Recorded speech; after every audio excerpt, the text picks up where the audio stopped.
Color guard, post colors. Color guard, present colors. Will the audience please repeat the Pledge of Allegiance with me? I pledge allegiance to the flag of the United States of America and to the republic for which it stands, one nation, under God, indivisible, with liberty and justice for all. Color guard, present colors. Or post colors.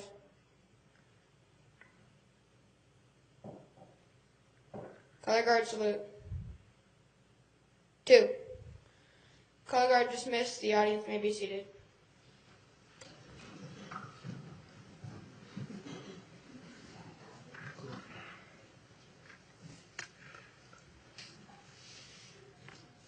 Thank you very much for that flag ceremony.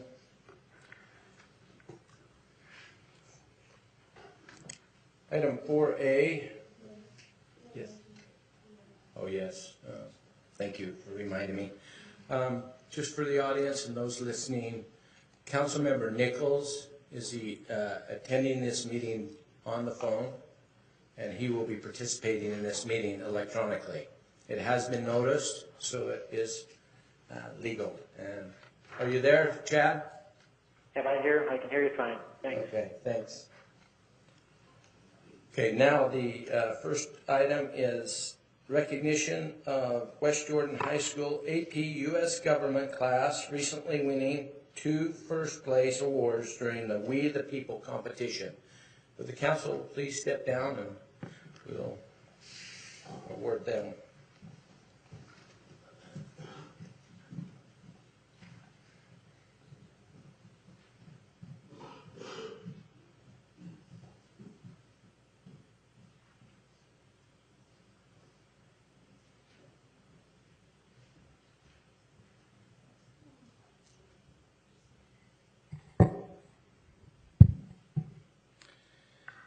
West Jordan High School's AP U.S. Government class recently competed in the We the People competition, where they prepared speeches in 6 different units about constitutional issues. During the competition, they were questioned by some of the most successful lawyers, judges, and public servants in the state. All of the coaches and judges raved about Kelsey Barrett's students and were shocked that this was West Jordan's first year competing. They took 2 first-place prizes for 2 of their units. I could not be more pleased with the students and all of the time and effort they put into this, said Ms. Barrett. So, as a city, we would like to present this plaque that could be posted in the class to Ms. Barrett, from the city of West Jordan, acknowledging this effort. So, Ms. Barrett, if you'd like to come forward. And then we also have some certificates for those that participated as well. So, thank you very much.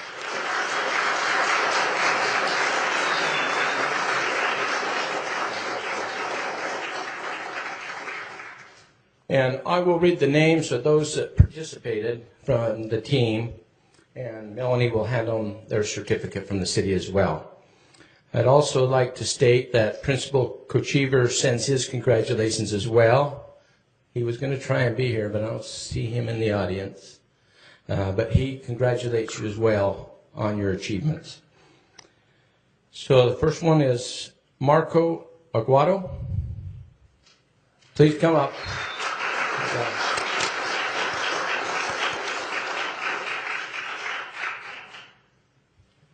Maya Baird.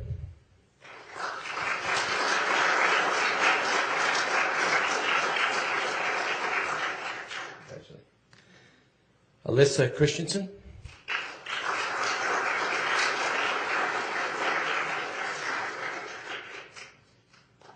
Congratulations. Shake my hand before you leave. Of course. Stand right here if you don't mind. Yeah. There'll be a picture. Thanks. Bentley Cullen.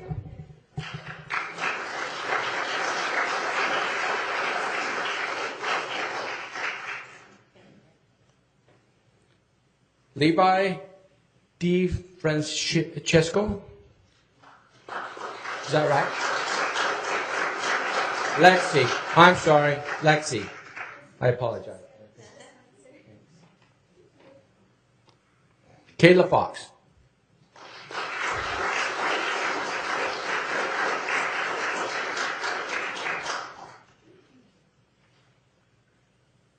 Amy Gunderson.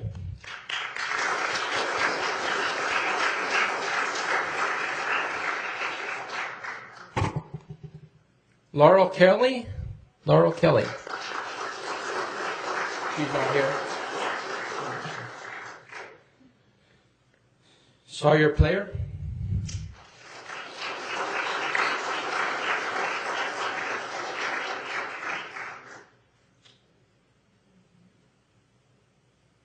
Lindsay Walker.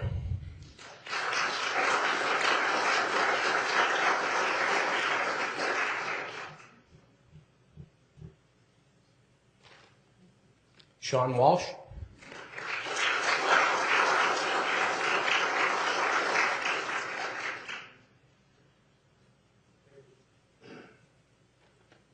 And finally, Dre Wild.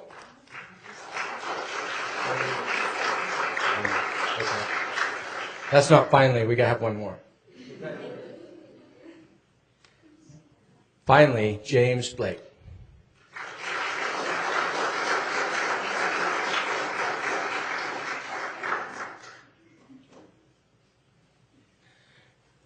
Give them all one more round of applause. They did a great job.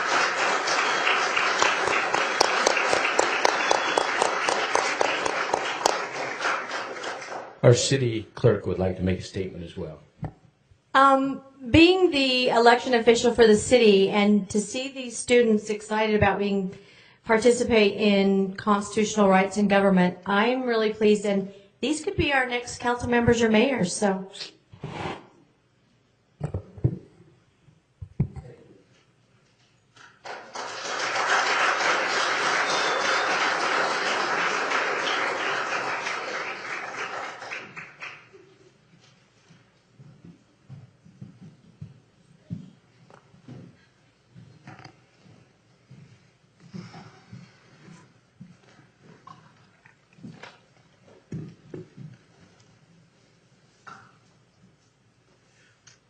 We have one more presentation this evening, and I will turn the time over to Councilmember Burton to... Thank you, Mayor. We have in our presence with us today Carrie Butler. She is a member of the Utah Moms for Clean Air. She is a cancer researcher, and most important, she is a mom right here in West Jordan. We'd like to give her a few minutes to make a presentation.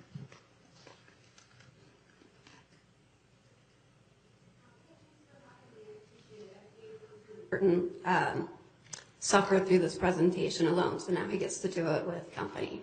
Like you said, I'm with the steering committee for the Utah Moms for Clean Air. We help pass legislation and educate people on how to clean up our air. I don't know if you've noticed, but we have a little bit of a problem in Utah. So I put together a little presentation. This is a really easy way that we can improve children's health in West Jordan schools. Here are the problems. We have bad air. Who was around 2 weeks ago when nobody could breathe? Or did you all leave? We left to breathe clean air. Yeah, okay. There's not a lot we can do about that. We do live in a bowl. The topography makes it very difficult to clean the air out when it's gunky, but there are a few things we can do to mitigate our exposure. So studies show that most of the pollution comes from vehicles. I don't know how accurate these numbers are. Mine are a little bit different, but this was the closest graphic I could find. That's something we have control over as individuals. As far as I know, West Jordan currently has no idling ordinance. Is that correct? Okay. Some cities in Salt Lake County actually do have idling ordinances, and they have the signs posted. I don't think we have them here. So one of the biggest problems is school drop-off and pickup.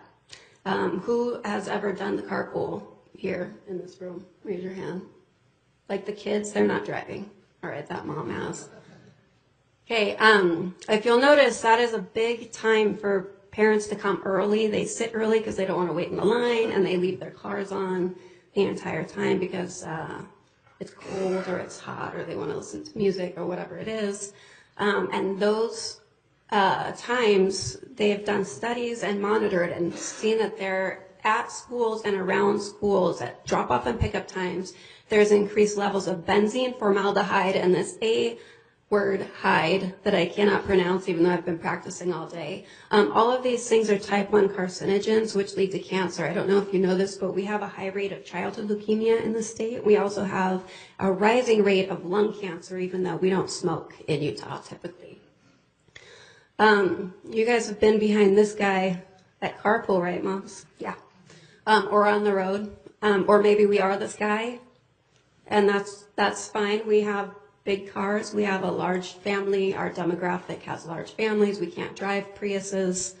We can't all drive Priuses, so we have to have the big cars. So one way to mitigate is not to idle. It turns out that you can shut your car off if you're going to be sitting anywhere for longer than technically 10 seconds, but they're saying a minute. You should shut your car off and turn it back on. It reduces the pollution. So some of the other negative health impacts around schools in particular are we have increased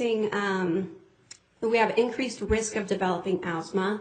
And if you guys are interested, I actually have literature that shows the cost involved in that. It's quite high, not only in actual visits to the emergency room, but missed days of school. The same with increased risk and prolonged respiratory illnesses. These can be tied to exposure to PM 2.5 particles.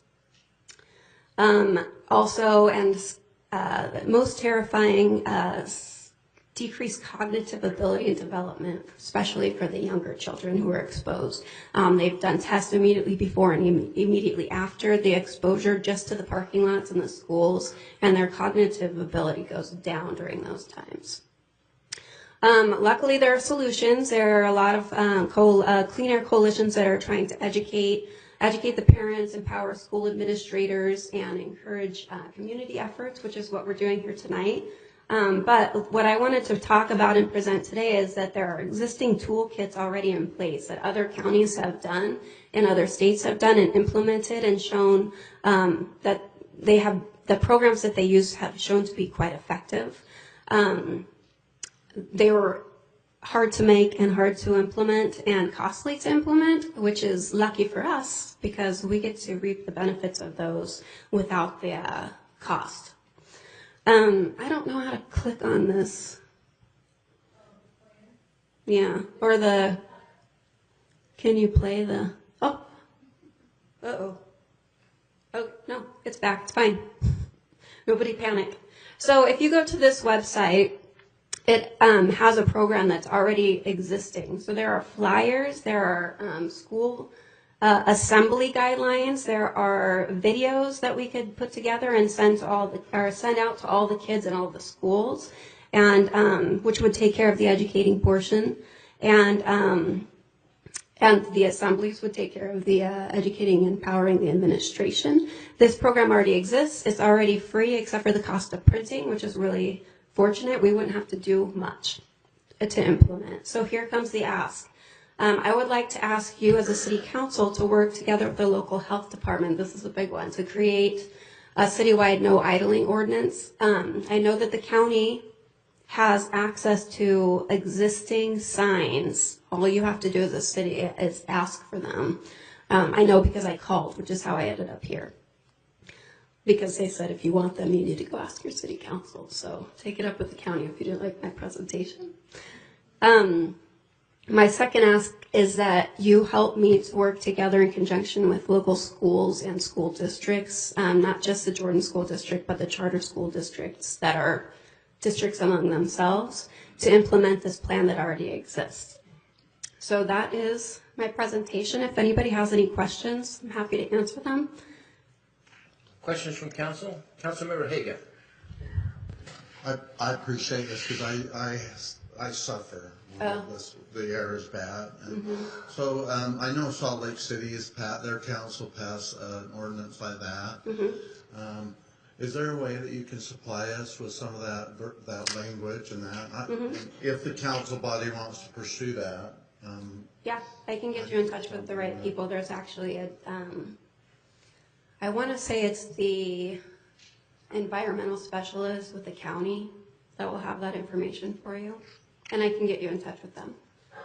So maybe we can ask staff to help us out, because just not idling in the mornings, things like that, can save a lot of. And we don't know that, right? We always thought it was better if you warmed a car up for 10 minutes or whatever it is, and it turns out that's not necessary and really bad for. Thanks for your service. All right, thank you. Anybody else? Other questions? Thank you very much. All right, thank you very much. I appreciate your time.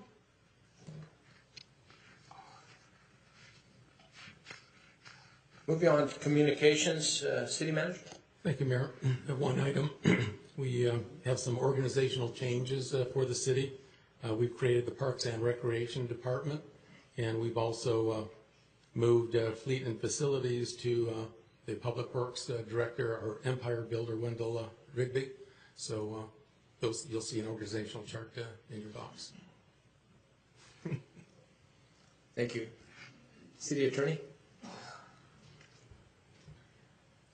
We have 2 new people starting next Monday. One will be the new city attorney, David Brickey, and we've been working to try to get him up to speed on some things, so hopefully he'll be ready to go when he gets there. And then we also have hired our new assistant city prosecutor, who will start next Monday as well. And that's all I have. Thank you. Thank you. David Oka.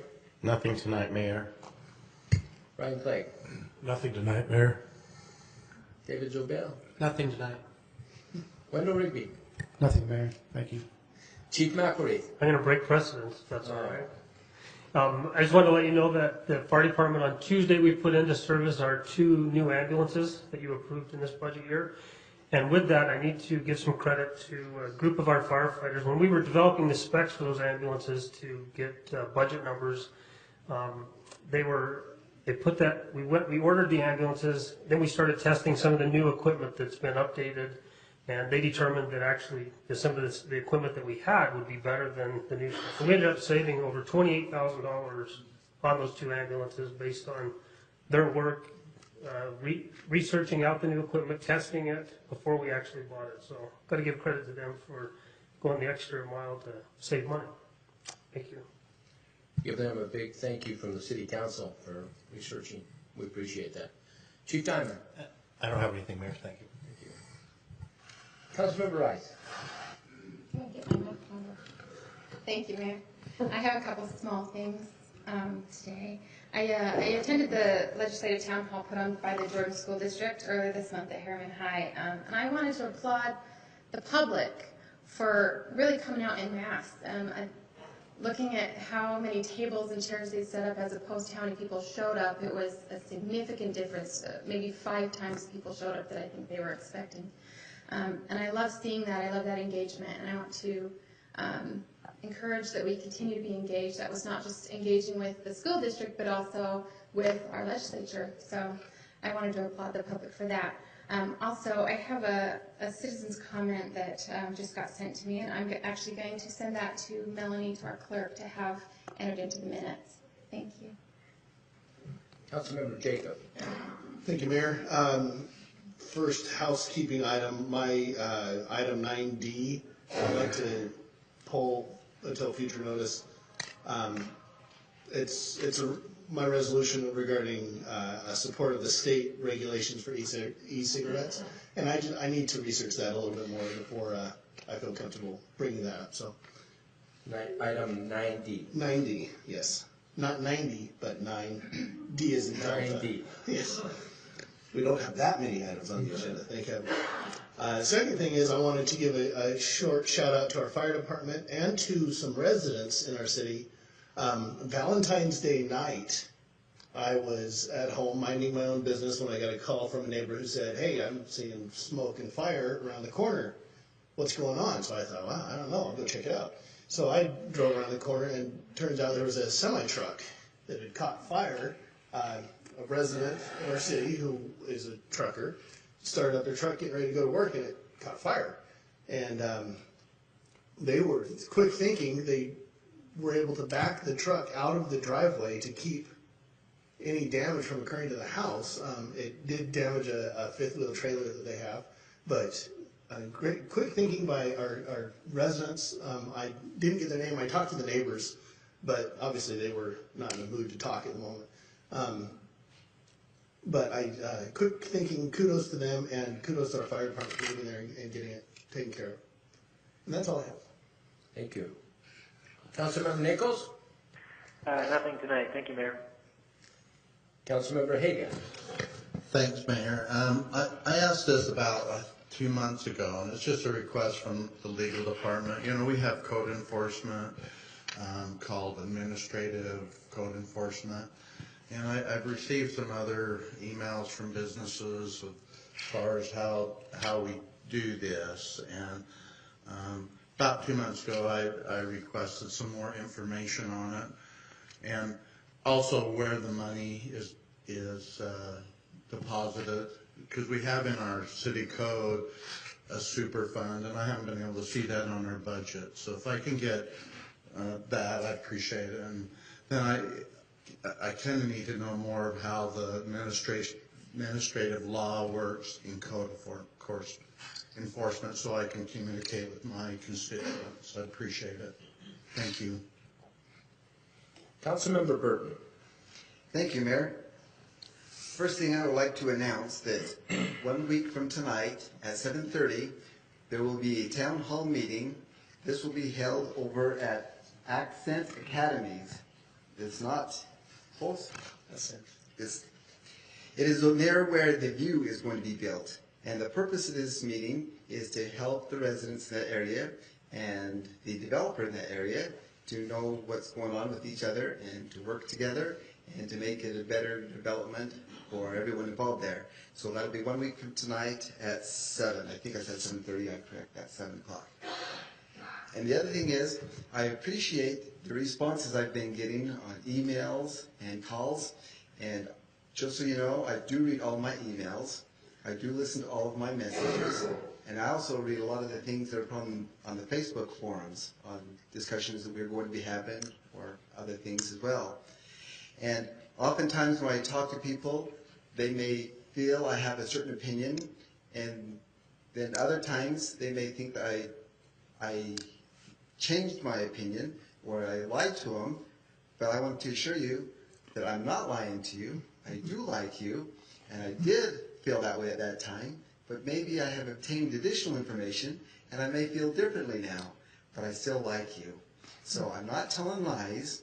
I don't hate anybody, and I am trying to take all the information I get, and I appreciate the additional information, and then I'm making my decisions off of those. So thank you for your patience with me in that area. Councilmember McConaughey? Thank you, Mayor. On a personal note, just a heartfelt thank you to the crews over at Station 52 from myself and my family.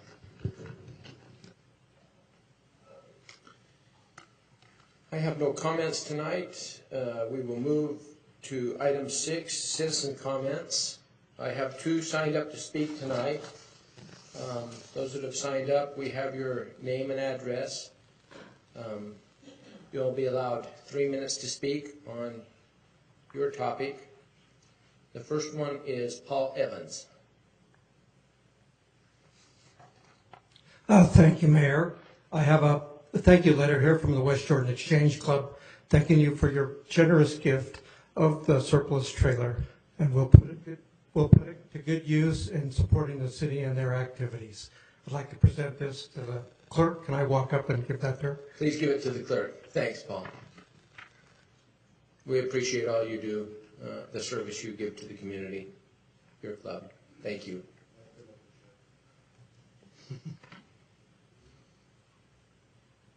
Chad Barnett.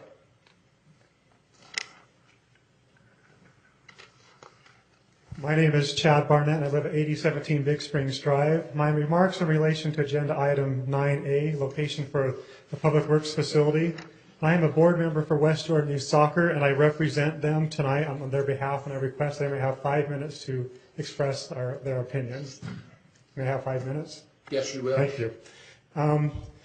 Besides being a board member, I've been a coach with West Jordan Youth Soccer for 5 years, and all 5 of my children have participated with this league, and are currently still participating. Some of them are still participating. My kids have loved playing soccer and have been involved, and I've been involved with them as a coach as well as a parent watching them from the sidelines. And West Jordan Youth Soccer has been a big part of the lives of my children and my family. I greatly appreciate the board, and members of our board have greatly appreciated the help and support we've received from the mayor, from the city council, from the city manager, from the public works and other city employees, particularly Brooks, Brian, and Julie Brown, and the help that they've given to our league. And we feel that all that have been involved, we have a great relationship with, and we appreciate all that. So again, thank you for your support and help. Our league currently has over 1,000 youth that participate in soccer in both the fall and the spring seasons. We currently use a total of 10 full-size soccer fields, and our league has ongoing use for soccer fields. We feel that in the future our youth that are participating in soccer will be increasing quite a bit as soccer interest in the state continues to grow, as we as a league make improvements to help youth participate more actively in soccer, and also just as the size of West Jordan continues to increase over time. And we feel that with our anticipated growth, that our current use of 10 soccer fields will probably increase more to 12 to 15 in the near future. So as a parent of youth playing soccer, as a coach, and as a board member, and our board in general, we have a few concerns related to the potential building of the Public Works facility just north of the current facility, which would affect fields A and B at the soccer complex. Now, I understand that the Public Works facility needs to be expanded, needs to be upgraded. Things need to happen. I was at the last city council meeting where this was explained, and I agree this needs to happen. But I also would like the city council to consider a few points, in particular about any decision that you make moving forward on this. Number one, are there alternate sites that would not take away current soccer fields? I'm aware, and you're all aware, that in 2025, that most of the soccer complex will no longer be available for use.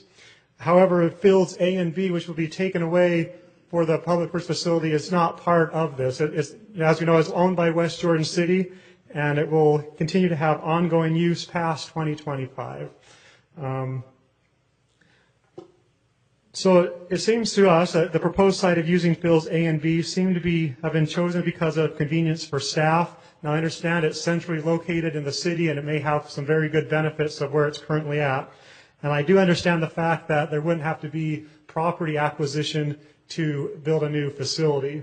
However, I do feel that we, as citizens and you, the City Council, need to more thoroughly consider other city-owned properties and other non-city-owned properties as possible alternatives to this site.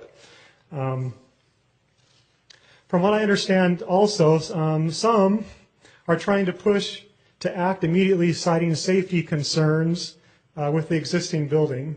As has been explained to me, the existing plans moving forward have not stated how a new additional facility would make the existing one any safer. From my understanding, existing plans entail the current facility to remain in use, and consequently these same safety issues would not be resolved if the building is continued to be used. And the second point is, yes, the facility, the place that's being proposed using fields A and B may be the most logical location to expand the Public Works facility. We understand that. It may be the most logical place to put this. But if this is the case, I think it would be a good compromise to replace 2 soccer fields. When I say I should say that our league in general, our board members would feel it to be a good compromise to add 2 soccer fields at different locations at the same time that the Public Works facility is being built. So we highly suggest that at least 2 fields be set up to compensate for the loss of fields A and B at another location as part of any plans, and include the cost of building these new soccer fields in the total cost needed to expand the current Public Works facility.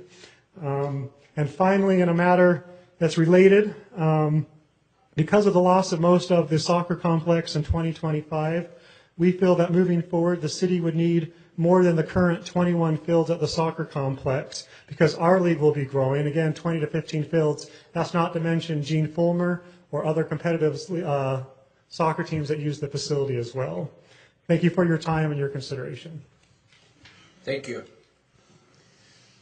That's all who have signed up to speak tonight. Anyone else wishing to speak, now would be your time. Please come forward. State your name and address, please.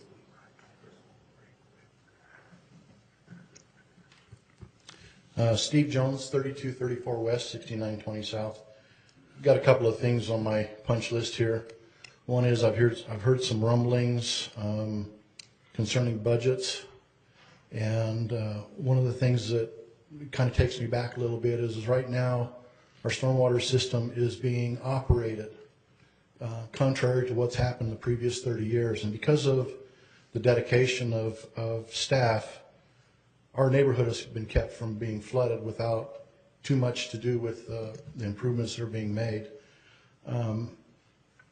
I would hope that before any drastic measures are taken, that when those decisions are taken, that they fully understand how something is operated, not just waiting for a phone call and say, okay, you're approved to go out and do some work. That's the way the old way was, and that's when my neighborhood got flooded. One thing I am for sure is my neighborhood gets flooded because somebody's not there. I'm going to start calling people, including the news, to get this thing back on track. Another thing that I notice is I drive every morning down 3200 West, and I've been watching the apartments going up there by the track station. We've had lots of conversations about ordinances and things like that. This is a perfect example in my mind. I would really like to have each one of you drive down 3200 West in the morning and see what traffic is like then. And then when all these apartments are done, and that boondoggle of the amount of people that are going to come shooting out of there with the way the streets are lined up, with no improvement, I don't understand how anybody in a planning commission can look at that and approve that and understand that that's not going to cause a significant hazard at that particular location.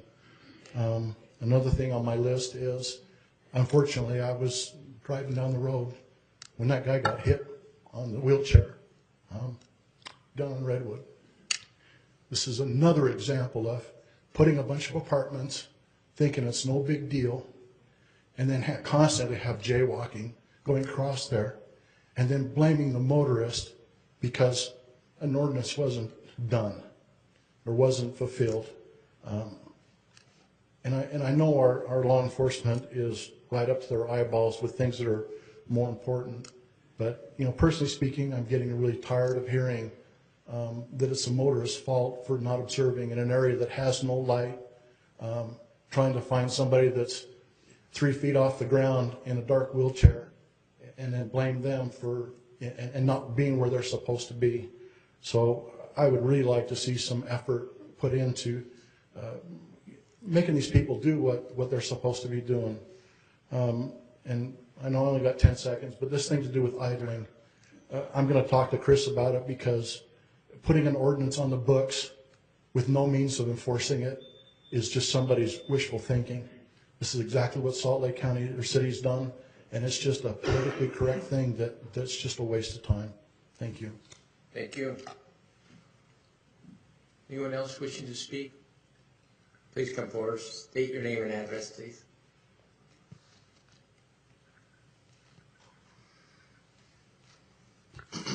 Hello, thank you for the invitation and respects. And anyway, I'm Justice Beulah, Pualanimera Presley, Frank Lugun's Maria Swap. Oh, I just met my new babe. So anyway, I'm a law clerk and a Royal Senior Criminal Justice Johanna, and a head of health department in the whole United States and in a whole foreign country.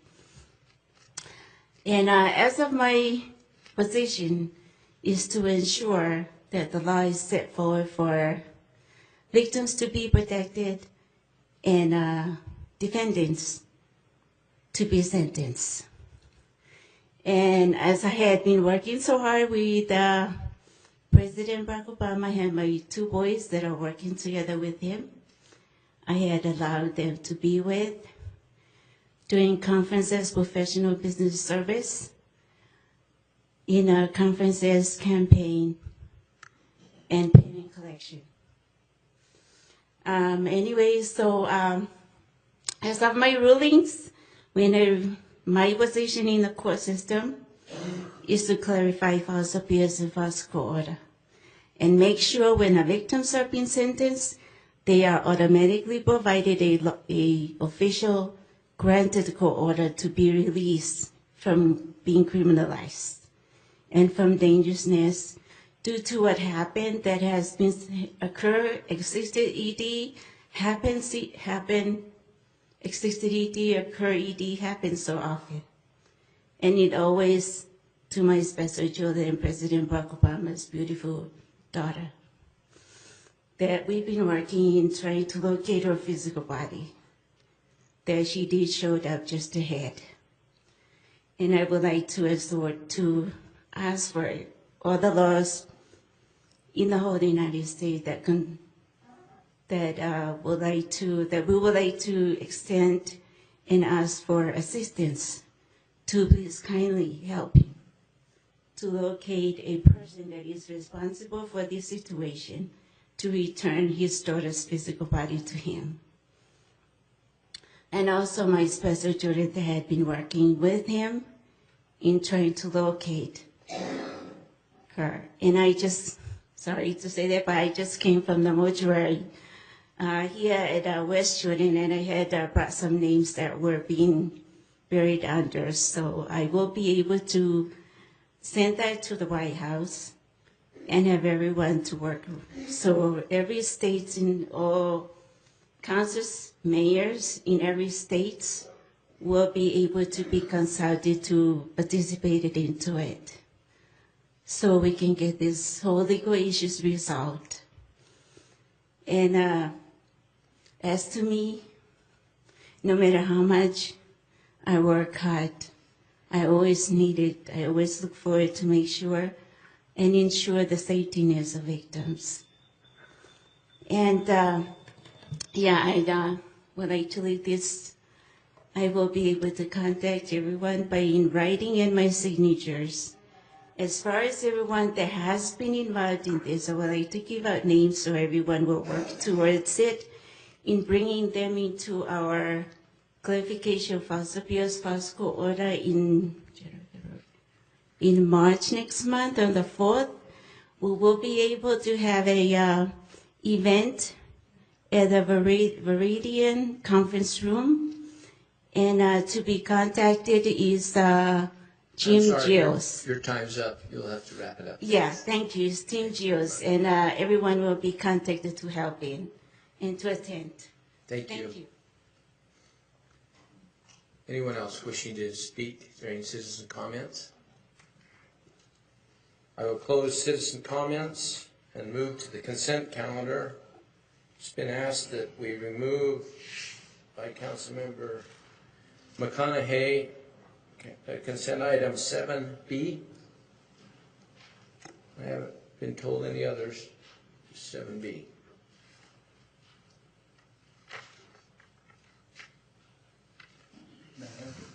Yes, Councilmember Hagan. Mayor, I move to approve consent items A, C, D, E, and F. Second. A motion by Councilmember Hagan and a second by Councilmember Jacob. Discussion to the motion? Let's vote. Councilmember Rice. Aye. Councilmember Jacob. Aye. Mayor Rolfe. Yes. Councilmember Nichols. Yes. Councilmember Burton. Yes. Councilmember Haga. Yes. Councilmember McConaughey. Aye. Vote passes 7 in favor. Public hearing item 8A is continued until 9th, 2016, and we will need a motion for that. Councilmember Jacob. Thank you, Mayor. I move to continue item 8A to the March 9th. Second. I have a motion by Councilmember Jacob and a second by Councilmember Rice. Discussion to the motion. Seeing none, let's vote. Councilmember Haga? Yes. Councilmember Rice? Aye. Councilmember McConaughey? Aye. Councilmember Jacob? Aye. Councilmember Nichols? Yes. Mayor Rolfe? Yes. Councilmember Burton? Yes. The vote passes 7 in favor. Business item 9A, discussion and possible action regarding bonding and location for public works facility. And I put this item back on the agenda with much discussion from our city staff. And I believe we have spent a considerable amount of time reviewing other sites and the cost of that. Do we have a presentation on that, Mark? Yes, Mayor, we have some slides to show the areas that we've looked at, possibilities, and certainly still the staff's opinion to go with the one we've allocated to you, but we do have some other places to look at. So, First of all, I wanted to thank the staff who've been working on this. Brian's been involved, David Clements, Justin Stoker, Clint Hutchings, and Justin's done a lot of the contacts, so I'll ask him to come up and talk about the sites that we've looked at. Thank you, Mayor and Council. Over the past couple of weeks, the city staff has gone through and we've tried to identify all of the parcels that could be available within, the middle area of the city between 2700 West and 5600 West. And even looked at some parcels that, if added together with other neighboring parcels, could reach at least 17 acres in size. We've created this map, or our GIS group has created this map, and this is really just the top part. We would need to pan to see the bottom part. But we've identified approximately 18 different parcels that could be considered, and we've contacted many of the property owners to be able to identify who's willing to sell and who's not willing to sell, approximate purchase prices using comparable sales. We're prepared to answer any questions regarding any of the properties that you see listed. Questions from council on the research that staff has done in the last 2 weeks? Councilmember McConaughey. Thank you, Mayor. I'd be curious to know what information you might be able to share about that Welby parcel and green one towards the bottom. Just to be clear, it's the Welby parcel right here? Yes. Okay, that is Daryl Lyman's farm. It's approximately 52 acres in size. It currently fronts both 40th West and Old Bingham Highway. We've contacted Daryl. Also, just some additional information. That's the location of the corn maze that is there every Halloween. We've contacted Daryl. His family owns the farm. They operate the corn maze, and we've talked with them about that. And while they're not eager to sell the property, they would entertain a discussion with the city regarding purchasing the property. Evaluating the value of the land. Again, we haven't discussed purchase prices with Daryl, but evaluating the land based upon its zoning and its potential for commercial development, we figured 20 acres of that property would be worth about $4 million, or would cost about $4 million. There would be some synergy with that property if the city were to purchase all 52 acres. There's been talk about the city purchasing additional land for a future cemetery. The Parks Department has expressed the desire to locate some land at a cemetery, and this has been one of those parcels that they've identified. And then you said about $4 million? It would cost about $4 million to purchase 20 acres of the land. And then for the soccer field that the city currently owns, that entire parcel north of the current Public Works facility? I'm sorry, I couldn't hear that very well. The parcel directly north of the current Public Works facility where we have the soccer fields right now, do we know the potential commercial value for that one as well? We do.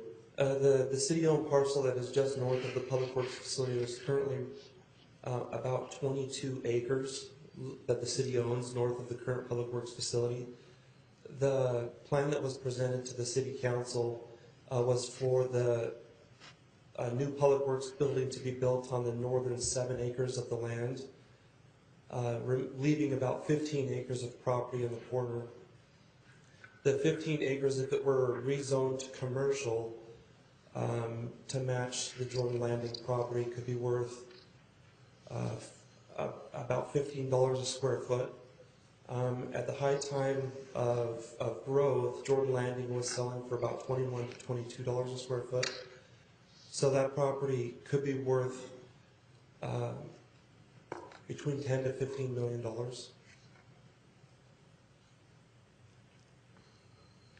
thank you. Councilmember Haga. Thanks, Mayor. I have 3 questions, if I may ask. Have we calculated if we move to a different part of the city? And we had a gal here talking to us about our air quality. And right now our Public Works really is strategically placed right in the middle of our city. Have we calculated if we move west, how much more pollutants and things that we'd be adding to our air because our Public Works has to go to our east side? And we haven't looked at that yet. That's a new, I chatted with you a little bit about that. That would be a very difficult study to perform. But still, would have 4 or 5 miles, do you think, to plow the roads and to... It's very difficult to say. This particular location is centrally located at 40th West. We're looking really at the midpoint of the city. It gives a really great opportunity for city crews to respond to either direction, either east or west or north and south. It's difficult to calculate the amount of air pollutants based upon where other locations. So is staff recommend we keep this location? Oh, okay. So why do we have these other green areas then? We just identified all of the potential possibilities for consideration for the council. Some of these other areas right here and here have commercial potential. These areas are not for sale. This is the south half of the 53-acre parcel, which is being considered for economic development. There's some other parcels to the north that have potential use. We just wanted to come and be able to provide all the information that you had so you can make an educated decision. Thanks. Yes, I appreciate it. Councilmember Nichols, do you have any questions? Thank you, Mayor. No, I think I'm fine. The Councilmember McConaughey asked the questions I was curious about. Thank you. Other questions for Justin? Thank you. Thank you, Mayor. Appreciate all I know that it's been a lot of work in a short time. Appreciate that. Mayor? Yes. In looking at this particular piece, it is by far the cheapest way to build a building. In other words, in our current facility, everything that's north of the facility will then become everything south of the new facility. We don't have to move those buildings and structures. They're right there. And when we move the building, we'll no longer have a corner into the runway protection zone. So in our property that we already own, it becomes the cheapest site to build on. I just wanted you to be aware of that. Thank you.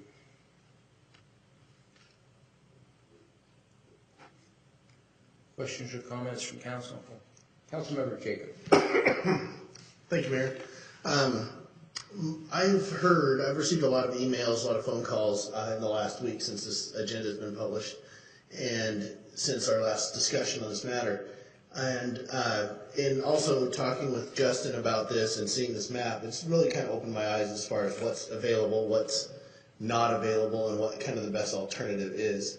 It seems, I don't want to use the word obvious to me, but it seems obvious to me that the location proposed by staff is probably the best location.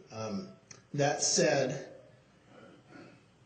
it's been my experience in dealing with government for years and years that when you take away a park, you don't usually get one back. So I would support the facility going into the where the soccer fields are now, if and on the condition of those soccer fields being replaced. And I would suggest the Ron Wood facility where the city already owns the land, and it's a matter of grading, putting in sprinklers and sod and stripes, and it should be a pretty easy transition, relatively speaking. I've had conversations with Parks and Public Works and everybody else. So if we can put that into the project somehow, as has been suggested by some of our citizens, I would be fully supportive of it going in on that site if we can get the soccer fields put in at the same time. And that's all I have to say. Mayor. On that issue, could we have Brian respond to some of the plans that you have temporarily, and then I've seen the plan at Ron Wood, so sure. Please explain. Right now, let me pull this map up. This is the current complex. Public Works will be going, the proposed site are these two fields. Every year we close 6 to 8 fields to close down for rehab and renovate the fields, take them out of play, and get them playable. During the year they're rotated out. To accommodate this need, the immediate need, if this proposal goes through, we would just open up 2 more fields and they'd have new fields to play on. West Jordan Youth and Salt Lake County Rec are top priority as far as our prioritization and our facilities policy. They're the first ones to be scheduled. We take care of those folks first. Long term, we have 2 different sites that we would like to build new soccer fields on once we lose the soccer fields out of the complex in 2025. And these are the proposed site at the Ron Wood complex. It's concept plan with the rec center in place there. So there'd be a total of 8 fields here.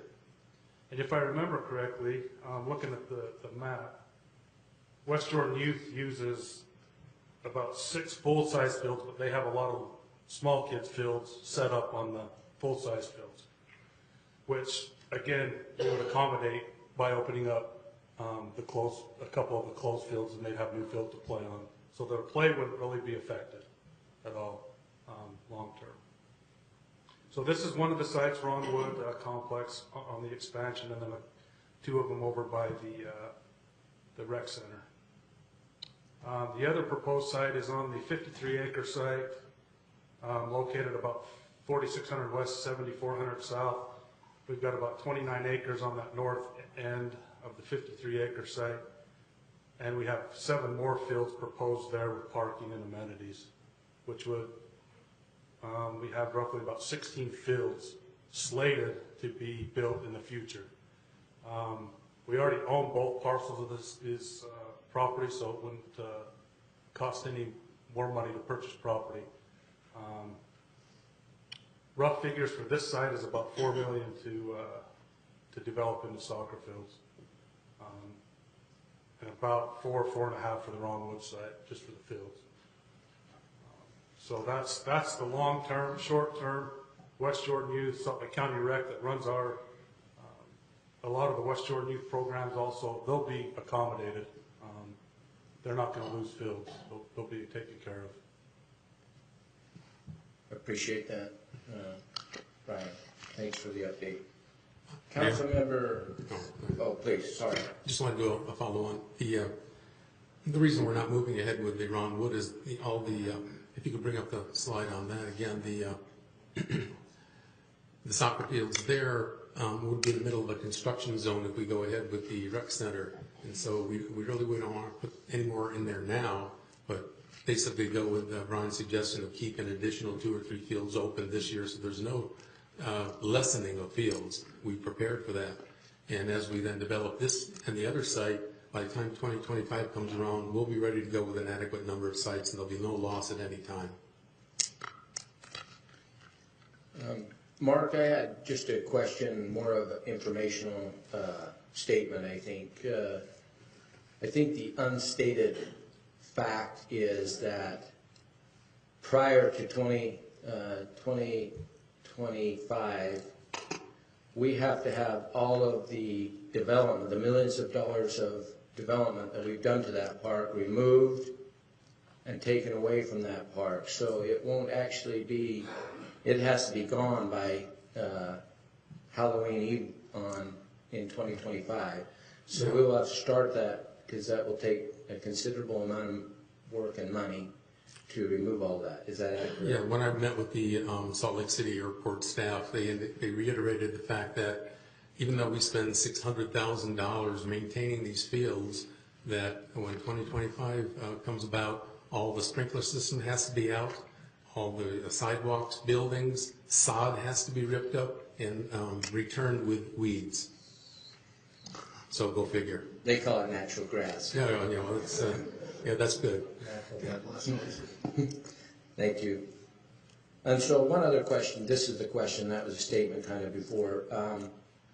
If the council chose to move or build the new public works facility where it's proposed by staff, and chose in the future to sell based on what Justice Stoker stated, that corner, there sounds like even at today's prices, and we know that real estate seems to go up, but even at today's prices there would be funding based on the estimated cost to build the 16 fields in the future from a sale of that property, so it would offset the costs certainly at today's pricing. Is that absolutely fair? If we're allowed, if the council votes to sell these properties, we'll have adequate funds without touching the budget to make sure these things are in place and ready to go by 2025. And one last question. It would be ours for forever rather than on rented ground this time? Absolutely. Okay, thank you. Councilmember McConaughey. Thank you, Mayor. Could we go back to the picture that the initial one that showed the map? Okay. And could we scroll up just a little bit? Perfect. I've got a number of concerns with using the existing park space for the new facility. I think I've shared most of them previously. The biggest one I haven't really gone into too much detail yet is the economic value of that land. Mr. Stoker mentioned roughly $15 per square foot. If we're using 7 acres of that, even though we already own that, that would be chewing up about $4.6 million worth of city property.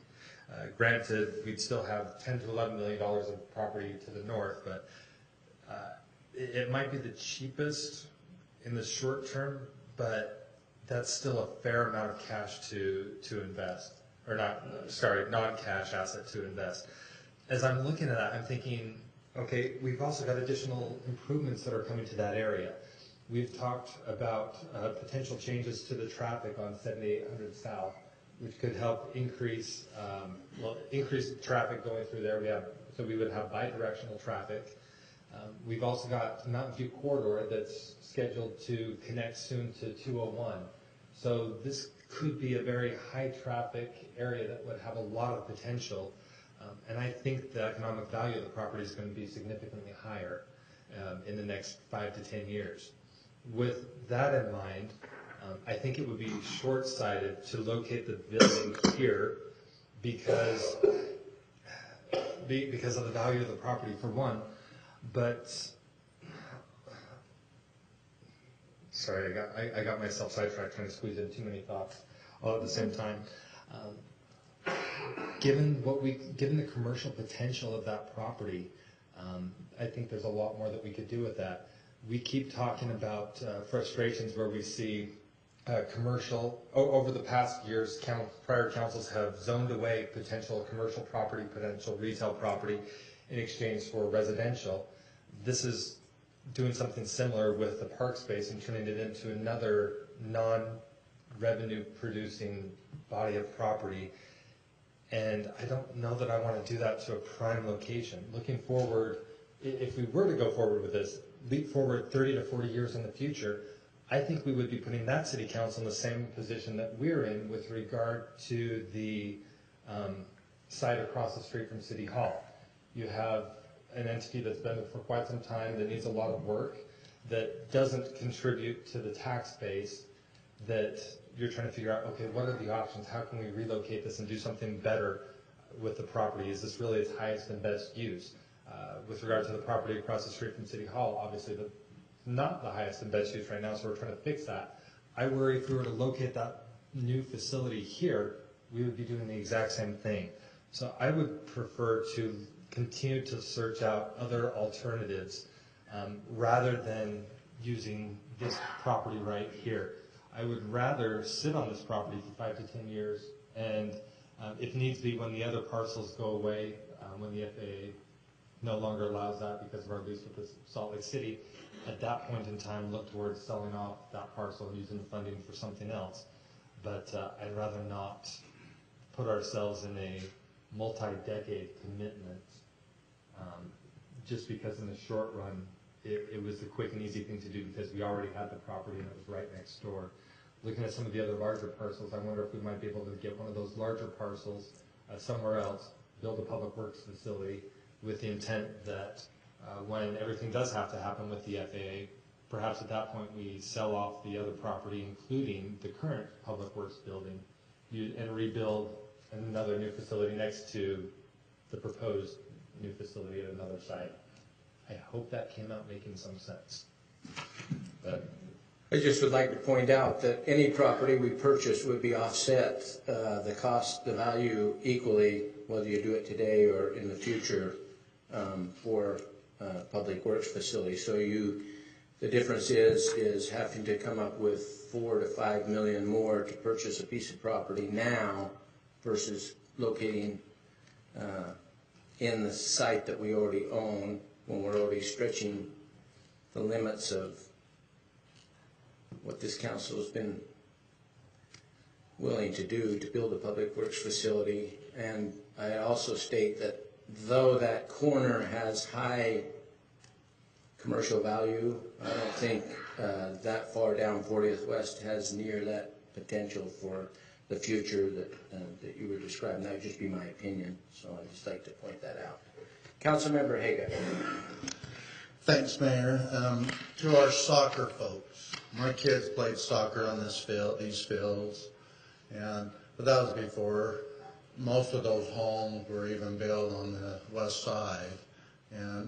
But this area has always kind of been an industrial manufacturing area, and the use of having soccer fields at that time, and I remember when they were built, I'm dating myself here in West Jordan of 38 years. These are a valuable source to our community. A year ago, I met with the mayor, with the county rec folks, and they told us a statistic in Salt Lake County that soccer is going to grow 3% every year. It's an important sport. And for me, that grew up in Salt Lake City, recreation and having facilities you can as a child and as children is vital to a community. And I'm all about making sure we have great parks, great facilities for our children.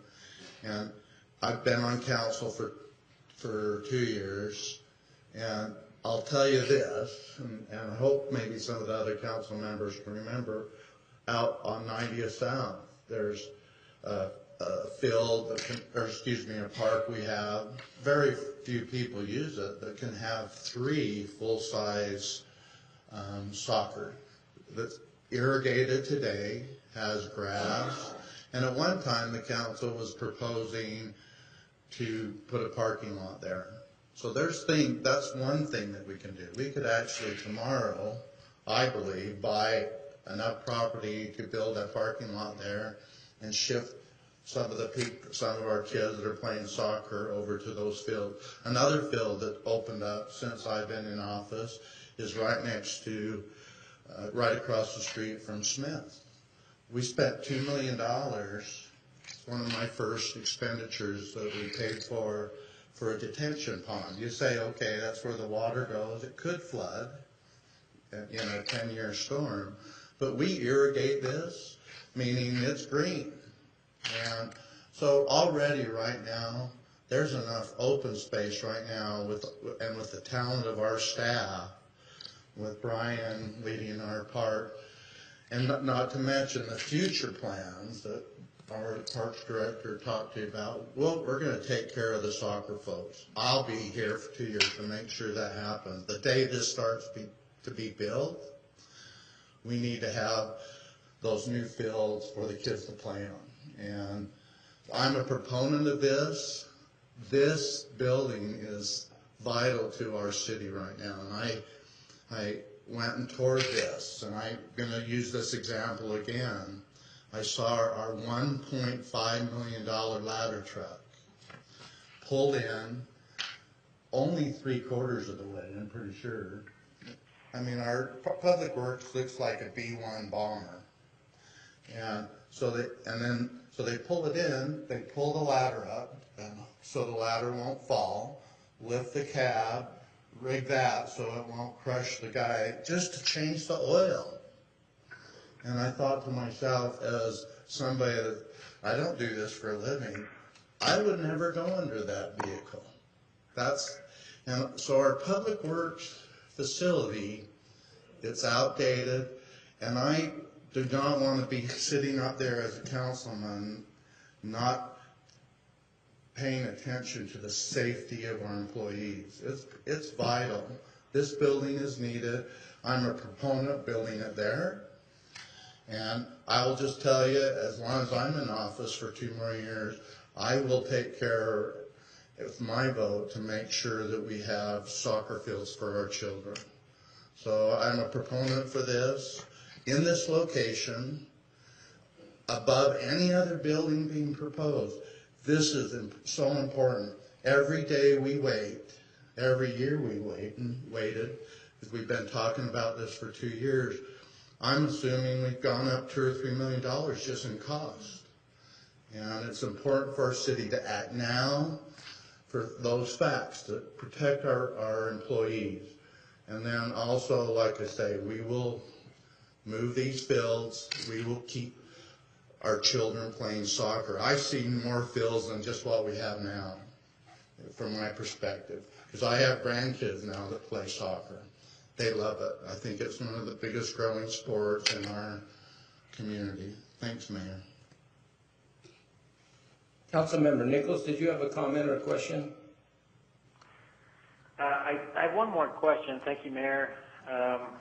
One thing that didn't come up in the discussion so far, I'm not sure who in staff to direct the question to, but it's concerning our pre-existing structures in the current Public Works facility. I'd like to know just an estimate, if we have it, on the amount of savings we would see by retaining certain features within the current building. Does staff have that? Would you like to answer that, Justin or Wendell? Which? Well, we need to get an architect on board to figure everything out there, but there is paving that we can save, as well as we have several buildings out there. There's a stormwater dump station that we feel that we could save, and a couple other structures. Okay. Thank you. Other questions or comments? I would, Sophie, I'm sorry. Councilmember Rice.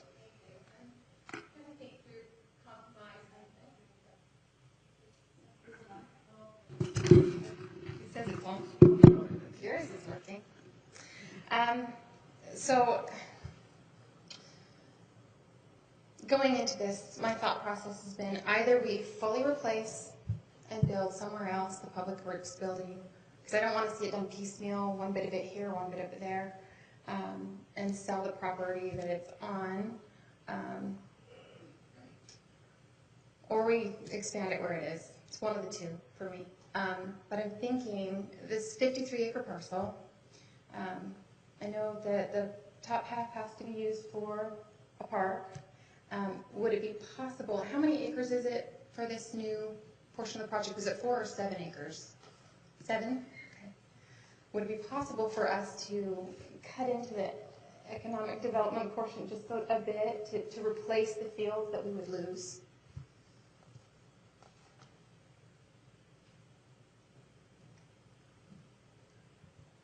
That's a decision of the council. I've got some prospective buyers already looking at that, but, you know, it's not a done deal yet.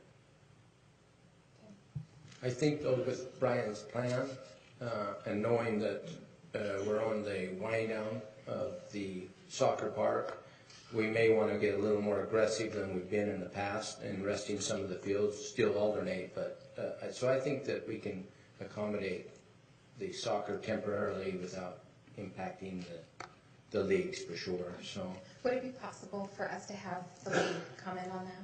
please. The league is what I'm saying. Oh, Would that be possible? We'd probably have to make a motion. we can, if there's no opposition, we can have a personal privilege of Councilmember Rice to allow the soccer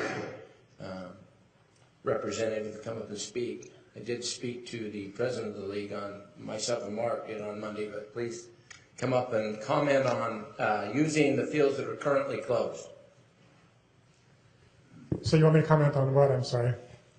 Brian showed the fields that are currently closed for use this calendar year, and we would be hypothetically taking out field A and B, but he had showed 6 fields that are currently closed, so we could replace those. There'd be 4 fields closed rather than the normal 6-ish.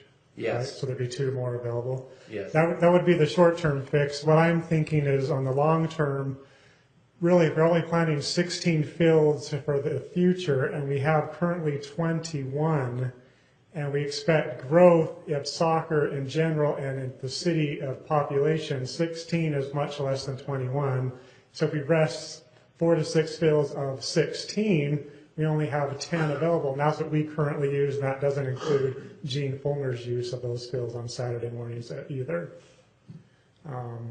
So if we're going to count, I like the plans you've mentioned as far as those 16 additional fields, but we need to go beyond those 16. And what I was proposing earlier is having 2 fields that are soccer use only to replace the 2 that are used, which are long-term fixes, not at the 2 sites that were suggested now.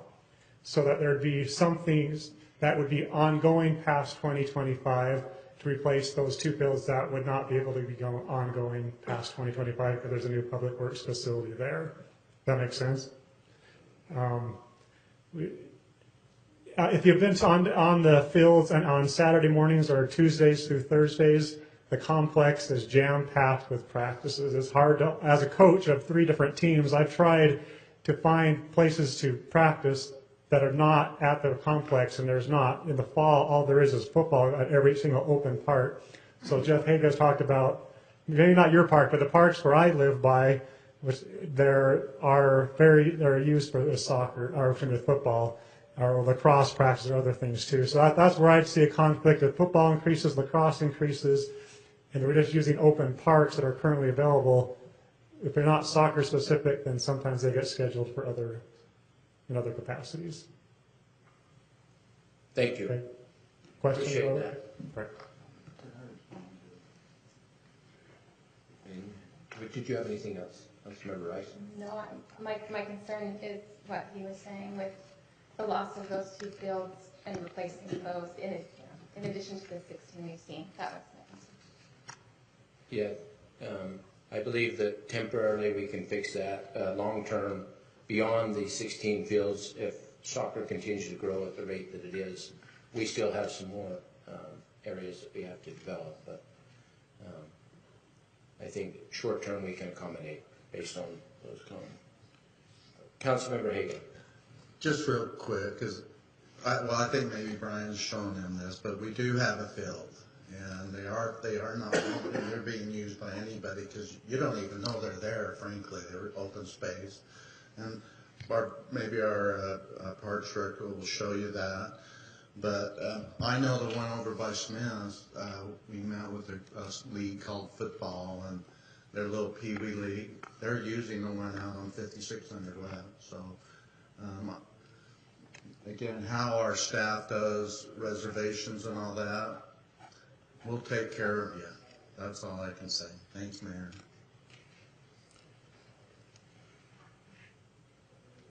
Okay, for the safety of our staff and for the future of our city, I move that we immediately select the location currently adjacent to the Public Works facility to the north as the location for the Public Works facility, and direct staff to move forward on setting up bond counsel to perform the bond functions to be able to start this facility in the near future.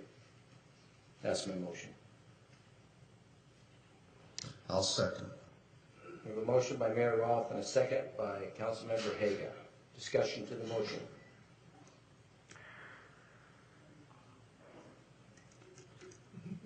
Mayor? Councilmember Nichols. Thank you, Mayor. I'll try to be really brief, and I apologize. I just heard tornado siren warnings going on outside, so I think we're okay. But what I needed to just clarify with y'all is my position before we vote, and that is I like the direction that you're of this motion. I just want to perhaps consider one thing on that, but let me go through a few points. I have 4 primary concerns, and some of them have been addressed during discussion. Number 1, the soccer groups, they need a place now, and it sounds like staff has made basically a temporary solution, and that will work, and that's using some of these rested fields, and I like that idea. I have that secondary concern, which is 9 years from now when we lose the soccer complex, and I want to ensure that we had an ability to secure funding to build new sports fields. And as been mentioned, soccer is not our only concern, but there are a variety of sports that have needs beyond soccer.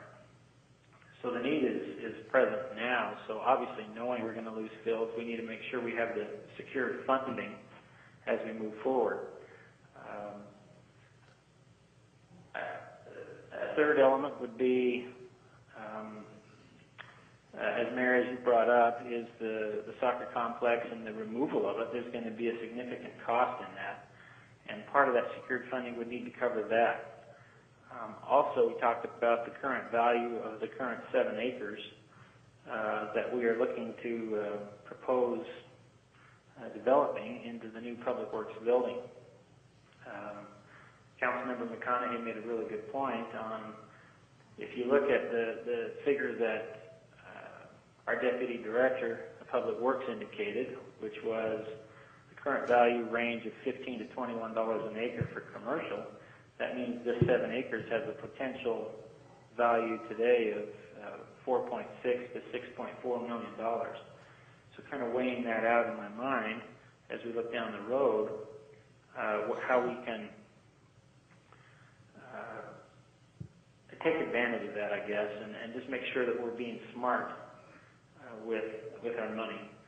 Now, throwing those concerns all out and those issues, I can see some savings by building on this north side of the current Public Works building. As has been mentioned by our Public Works Director, I like that. I guess what I probably ultimately want to come down to is I think I could be supportive of this motion if maybe there was one little piece on that, and that's to secure the funding for these other facilities. Just in my mind, I want to make sure we've got that piece.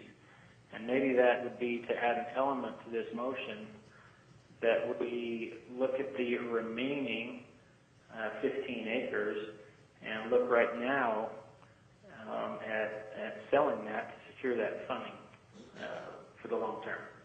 I'm not sure, Mayor, in your motion, if you'd entertain a piece like that.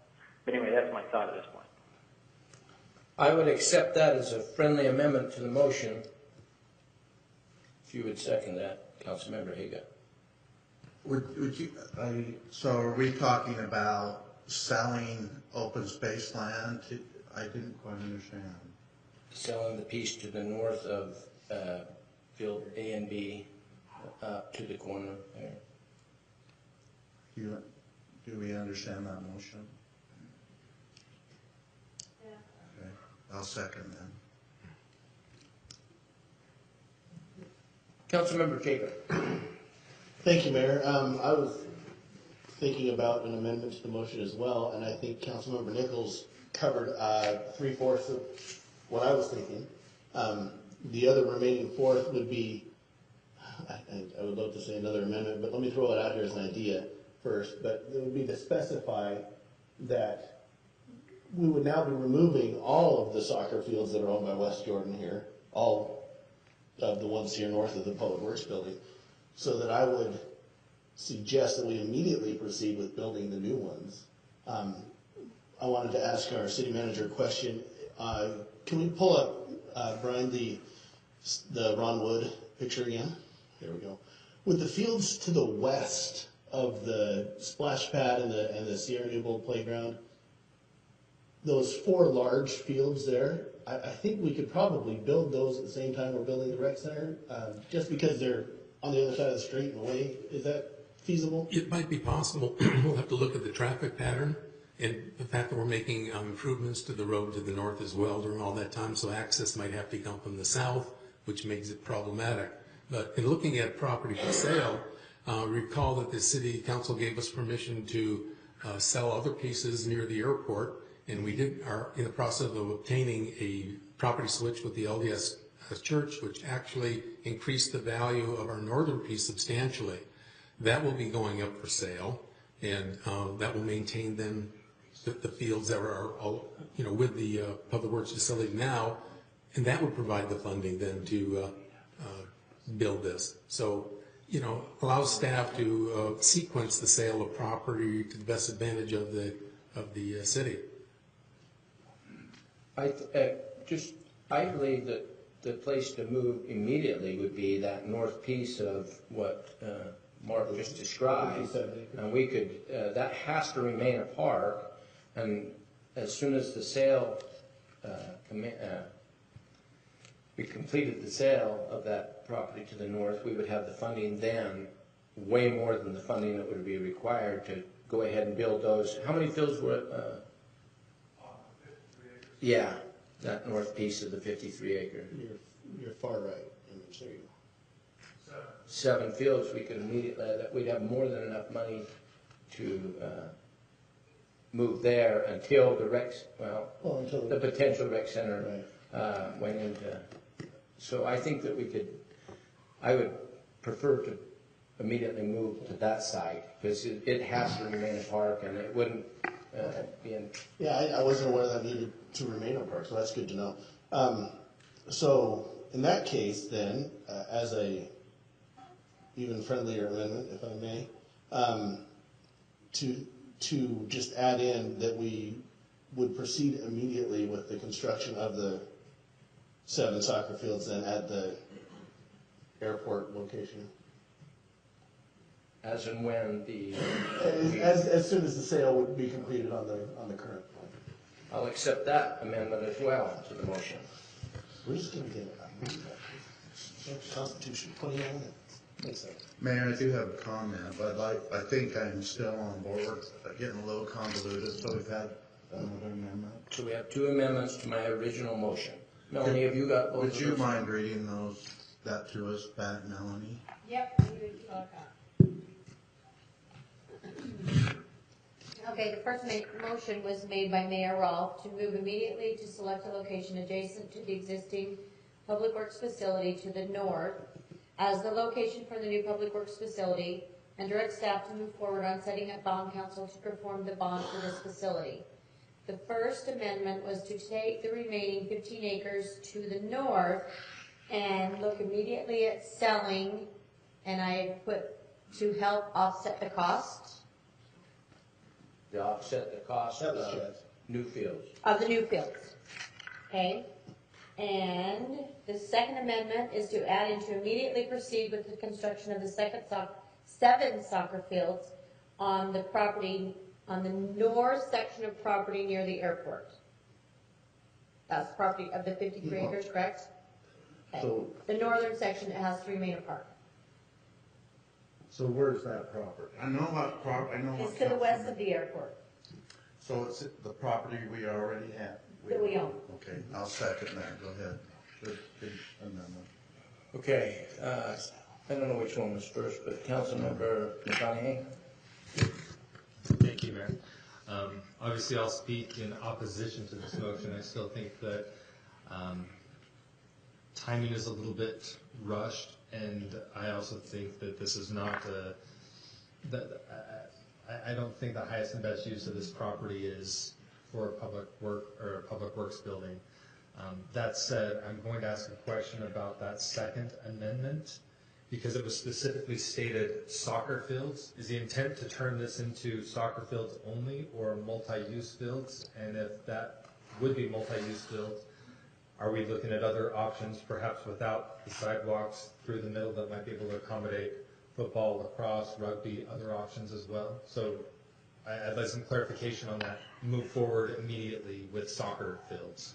That's a good point, and I appreciate the question. I would not be opposed to changing the definition, removing the word soccer from the definition. That's to me, it's a topic for another discussion as far as our field use policies go, and I would think that would be citywide. This part, what will eventually be put in the Ron Wood Park, what's currently at the county-owned soccer fields. I think that's another discussion to have and I don't know, maybe it does need to be part of this discussion, but I think a field use policy is also a discussion to be had. Now, what happens if we call these soccer fields, and yet one day when they're not being used, some poor kid walks out there with a football, we don't write him a ticket, right? I mean, maybe the racquetball would be better because football can be confusing. Well, what happens is the same thing that happens at the soccer complex, where we talked about using soccer fields when everything was done with Salt Lake City and with the FAA. We said soccer fields, and that became memorialized in writing. So under code, you cannot play anything else. So that's why I wanted clarification. Is the word soccer meant to be part of that motion? Not intentionally, no. So I would be fine removing the word soccer if that makes a difference. Recreational. Or just build. To develop the piece on the north end of the 53 acres As sport use fields, whatever, I don't care. I'm not tied to that. Though I'm still in opposition to the motion, I appreciate the change because that one word does make a significant difference. Thank you. Councilmember Burton. Yeah, I just said that. Thank you, Mayor. Clarified. My first comment was similar to Councilmember McConaughey's, and I'm still concerned that we're jumping into this without researching what we're going to do and how we're going to get there. So I would be opposed to the second amendment, but I would be in favor of the first amendment. And then also the idea, we have time to wait longer. It's like saying we're not going to put that signal light in that intersection yet because no one has died yet. We don't want to wait until someone dies at an intersection, then put the signal light in. We don't want to wait until we have a tragedy, then decide that it's time to hurry and build the improved public works building. Thank you.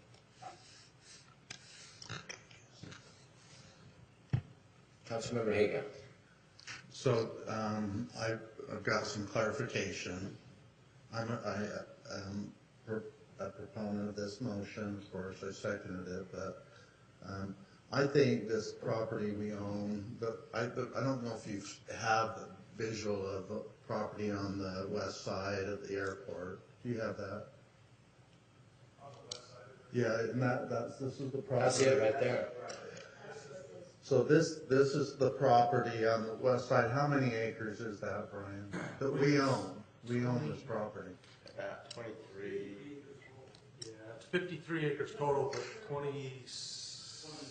29 is So northern. substantial acreage, okay. Thanks. So I'll be a proponent of this motion.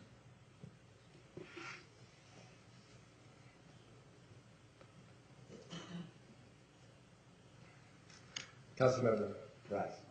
Thank you. See if my microphone's not working. I'm feeling a little bit uncomfortable in terms of timelines and when we're going to sell this property and when there's going to be fields. And I want to make sure that we're not leaving anybody out to dry for a year in a soccer playing season. So I want to make sure that we're covering all our bases and making sure that there will be enough fields for play this year, next year, the year after. So I'm feeling a little bit uncomfortable just because I don't feel like I'm getting assurance that that's really going to happen. If we're selling off fields while we're constructing other ones, that usually is going to be happening during summer months, spring, fall. So at the moment, I'm just feeling uncomfortable and not quite ready to support it yet. Councilmember Jacob. Thank you, Mayor. Just one point to Councilmember Rice's point, and maybe to everybody else's. I don't know, this might help everybody. Probably not, but you know. I would like to, after this motion, because I don't want to make a substitute motion, I don't want to amend this motion. After this motion, I would be open to moving that we direct staff to make sure that there's enough soccer fields for the interim. And that's just a policy, use policy administratively. They can figure out how to best do that for the year or the 2 years or however long it takes to tear down and build and sell and whatever it might be, after we vote on the motion that's on the table, which I am, by the way, in favor of. Could I just point out that our development director, David Oka, stated that we already have ongoing negotiations on the parcel that has already been surplused. And I believe that we could answer that question pretty easily if we've got those, even before the corner got sold, there would be money available to start these fields if the council chose to do that, to make sure. And I haven't heard one thing stated that the council isn't in favor of making sure we maintain fields for our children to play on. So now that we've identified in this motion the area we're going to next, I think that with the sale of either property, we can immediately make sure that, and so I think that motion probably wouldn't be needed after, but let's see how it goes. Let's vote.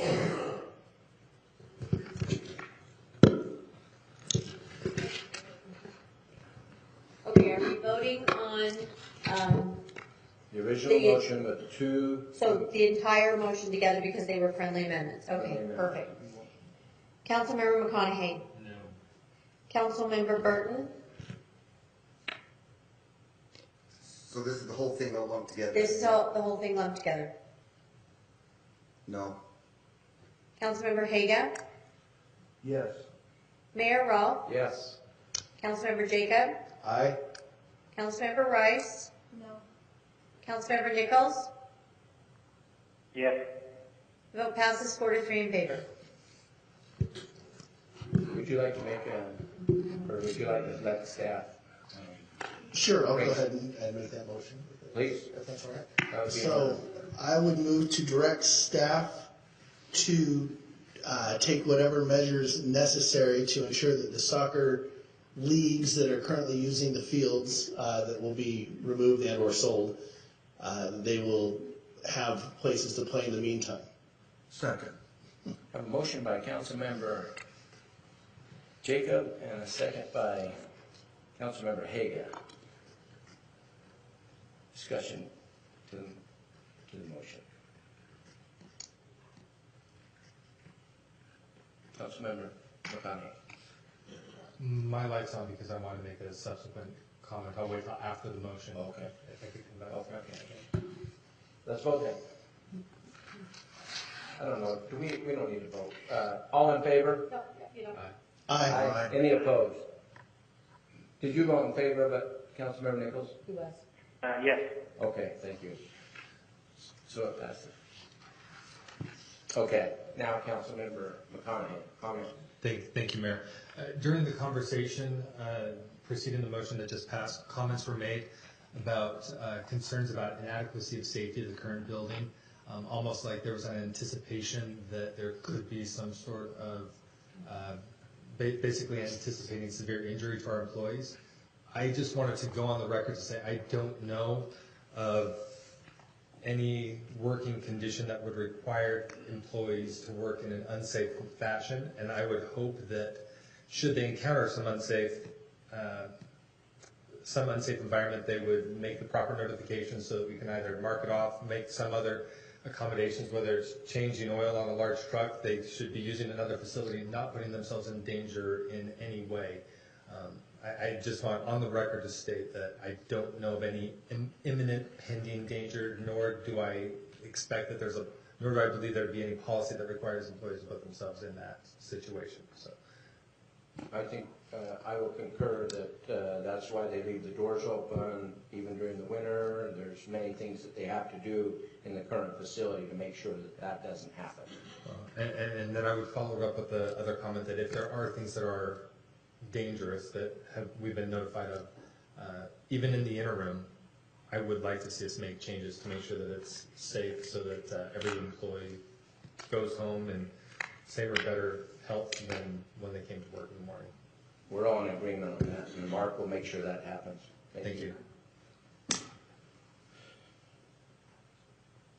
Final item, item 8B, discussion and possible action regarding resolution 16-25, authorizing the mayor to execute a professional service agreement with BCBO Architecture for the design of a new West Jordan Aquatics and Recreation Center in an amount not to exceed $1,600,000. Jim Riding.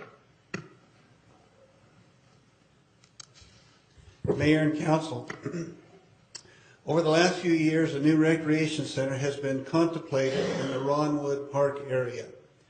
Last fall, major efforts were started for this. A consultant was hired to provide programming for a new facility with the possibility of obtaining ZAP tax funding. The city made the decision not to proceed with the ZAP funding request and go with the project in a different direction. Instruction was given to staff to proceed with a request for proposals from architects. The project was advertised to the city's purchasing agent and 5 firms responding. A design selection committee was formed to evaluate the proposals and narrow the field to 3 firms. The 3 firms giving oral presentations were MHTN Architects, VCBO Architects, and Architectural Nexus. On Friday, January 29th, these 3 firms made 40-minute presentations, then responded to questions from the selection committee. After the presentations, the committee spent time discussing each presenter and selected VCBO Architecture based on the experience and expertise exhibited by the presenters. Brent Tippett with VCBO Architecture is here with us tonight and would like to address the council if that's permitted. That would be welcome.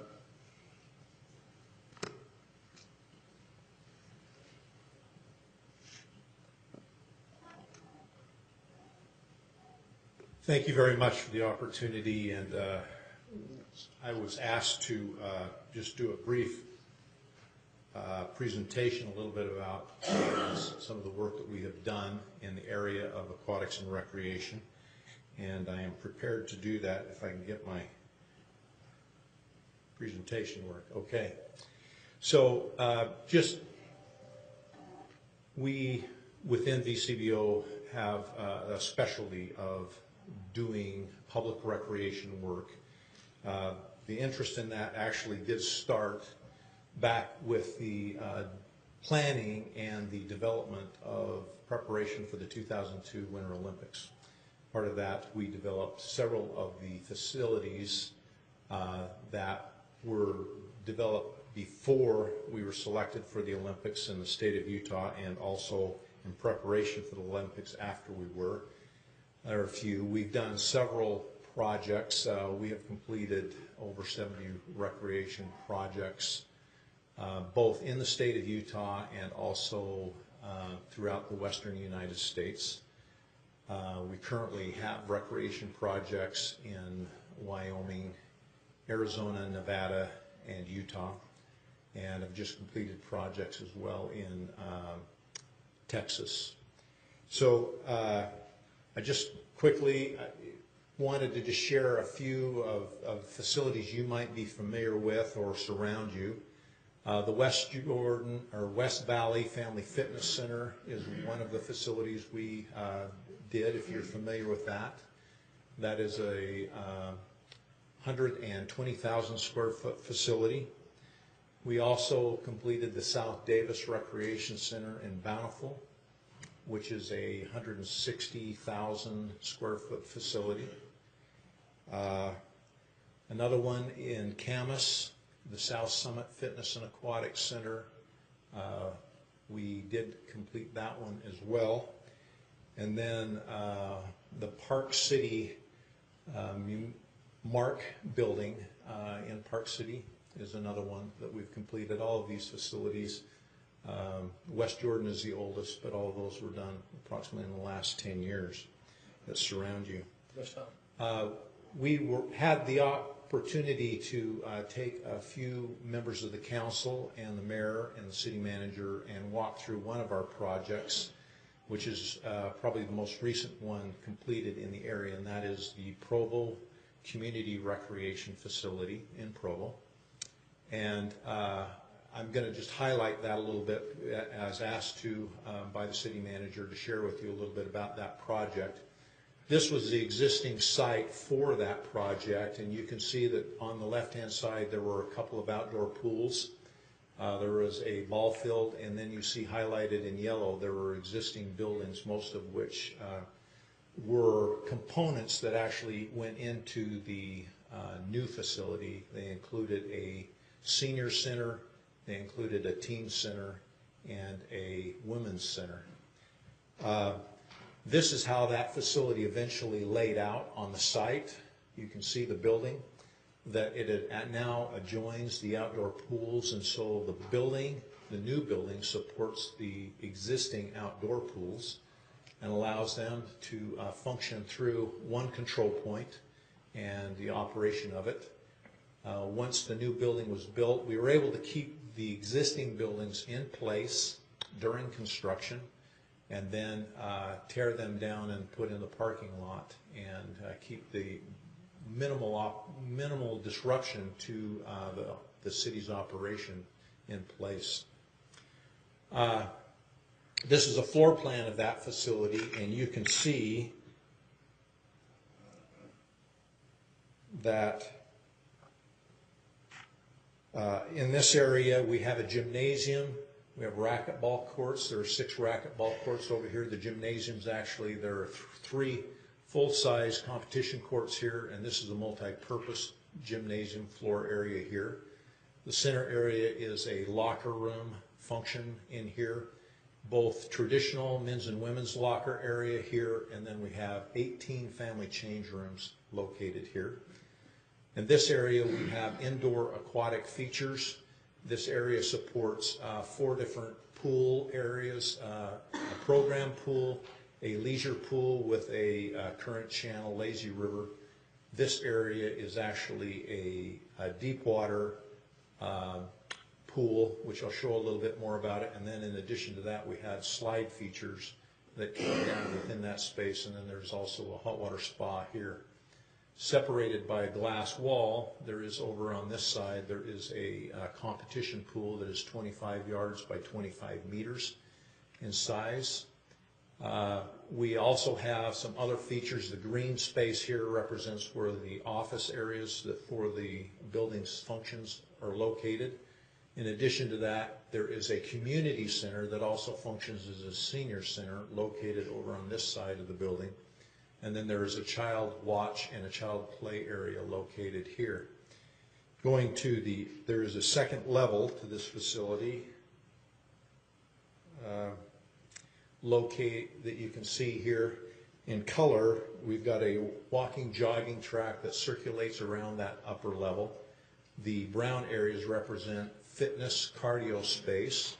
And then this is actually an exercise studio, a large exercise studio. And then over here we have a smaller studio, which actually is a spin studio. Just to share with you, I'll just show you some images of that facility. This is the slide features in the recreational side of that. This is the competition pool, you can see. The building is very transparent, so anywhere you're within it, you can see multiple activities going on.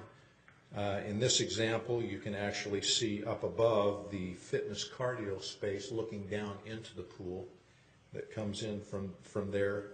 This is another image of the competition pool area, and again, off in the distance, you can see the glass looking down from the cardio space and the walking, jogging track looking down into the pool area.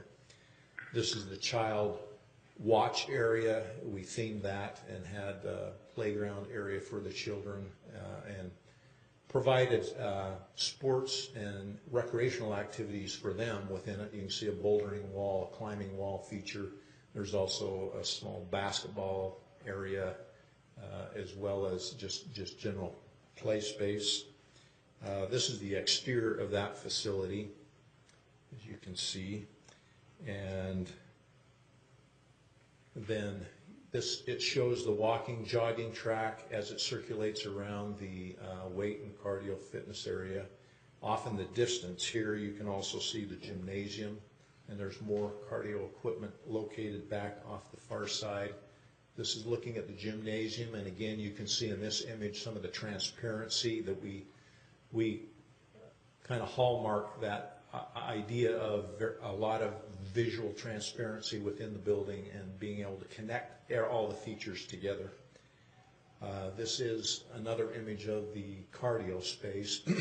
And you'll notice this opening in the floor actually looks down into what was that family change area, the common space outside of those areas. So it's very open again, even within the locker areas themselves, looking so that they could see. This is the public facility.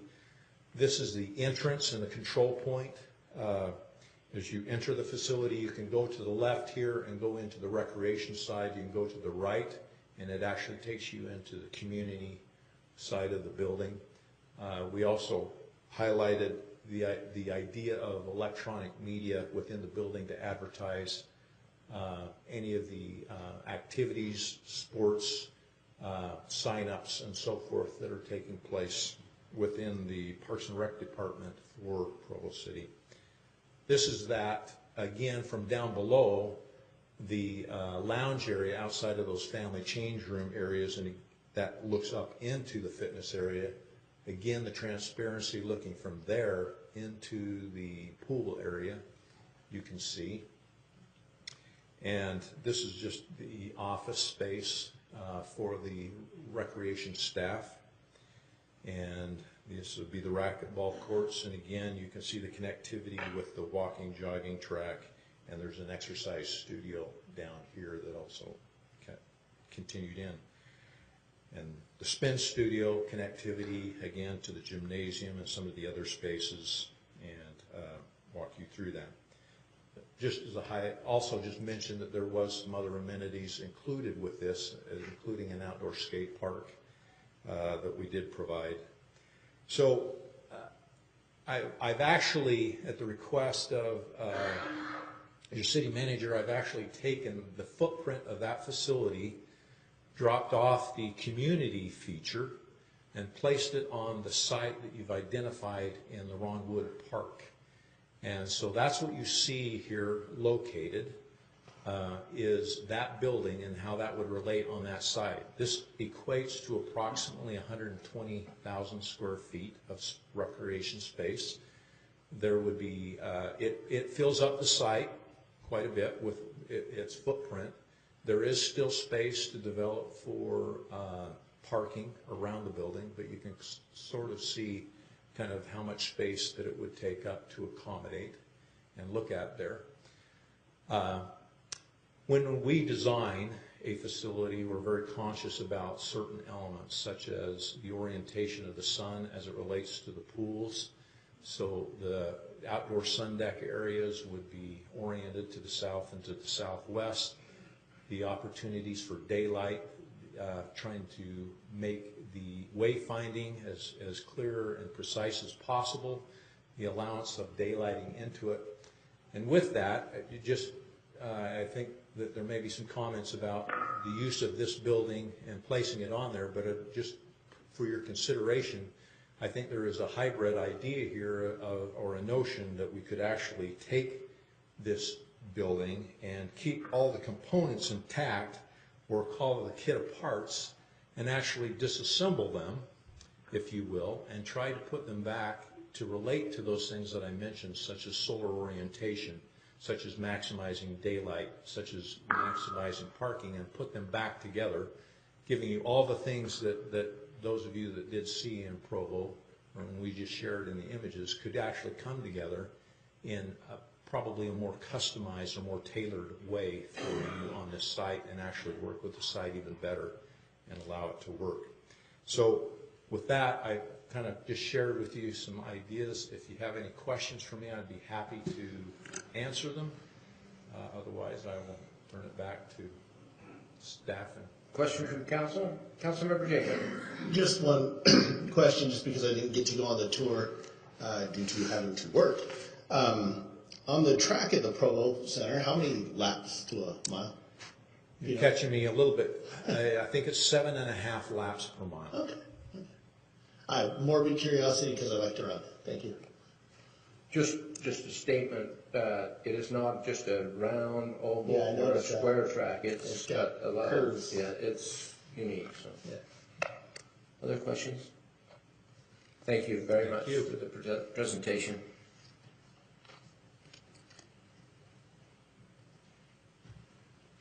Come back to the council for comments or discussion. Councilmember Jacob. Just one more question. With the office space in the building, is it the intention that our Parks Department would headquarter at this building? In other words, would that be where our Parks Department offices would be, or are those offices specifically for the running of the rec center, or both? Or good question. Could what be either or. Could be either or. Just thinking it could save us some money on the public works facility. You know, Mayor? Don't build two offices. Yes. As we put this thing together, and we did form the Parks and Recreation Department, it may be that Julie will have an office there to look at that, but we'll also have a facility director who will do all the programs there. Julie would be doing ones off campus, basically. But having all of Brent's people there, of course not. He'll still have his own facility someplace else, but Brent also could have his office there. We're looking at all those kind of possibilities. It certainly would be a nice place and environment to work, better than the one he's at right now. So. We're replacing that one too. Councilmember McConaughey. Thank you, Mayor. Very much appreciated the presentation, not being able to make it to the Provo walkthrough. That was very, very helpful. I'm not quite ready to commit $1.6 million investment quite yet. There's still a little bit more information I'd like to see. Specifically, just really simplify financial information, what we think it would cost and what we think the revenues could be. It was helpful to see the information from Provo and kind of extrapolate some information from there. If we were to do the same thing and just total assumptions here, but it sounds like that would be, you'd expect about $415,050 a year in operating expenses. So I would hope to find ways to get the revenues to match that up. To do that, looking at the rates that Provo has, just to be really simplistic here, they charge $44 a month for a family pass. To meet that total, to cover the total operating expenses, we would need roughly $35,000 a month revenue. So $44 a month for the family pass, $35,000 is our target to break even. That would be 796 family passes that would need to be, 796 families would need to subscribe, so roughly 800. Their placement on the map has seemed, at least from first glance, seems to be a lot more, seems to have a lot more population density than where we do here. So I'm curious to see from them, what is the spread of the membership in comparison to the location of the facility? And if we were to take that same assumption and carry it out here, would we come close to that 800 number? Would we be woefully shy? Or do we think we'll find ourselves in a position similar to Provo where they've just blown it out of the water? And they have plenty of revenue. So that's really the key number that I want to see, sort of not a full-blown feasibility study, rather just some numerics around population and distance from the proposed site to see how reasonable of an expectation it is that this could be self-sustaining. I'd like to see that before I jump on the 1.6 million commitment. Thank you, Mayor. Councilmember Burton. Thank you, Mayor. I did enjoy the tour going down there to Provo, and I did work that day as well, too. So, something I thought of after the tour over there, which was fantastic, is one of my concerns are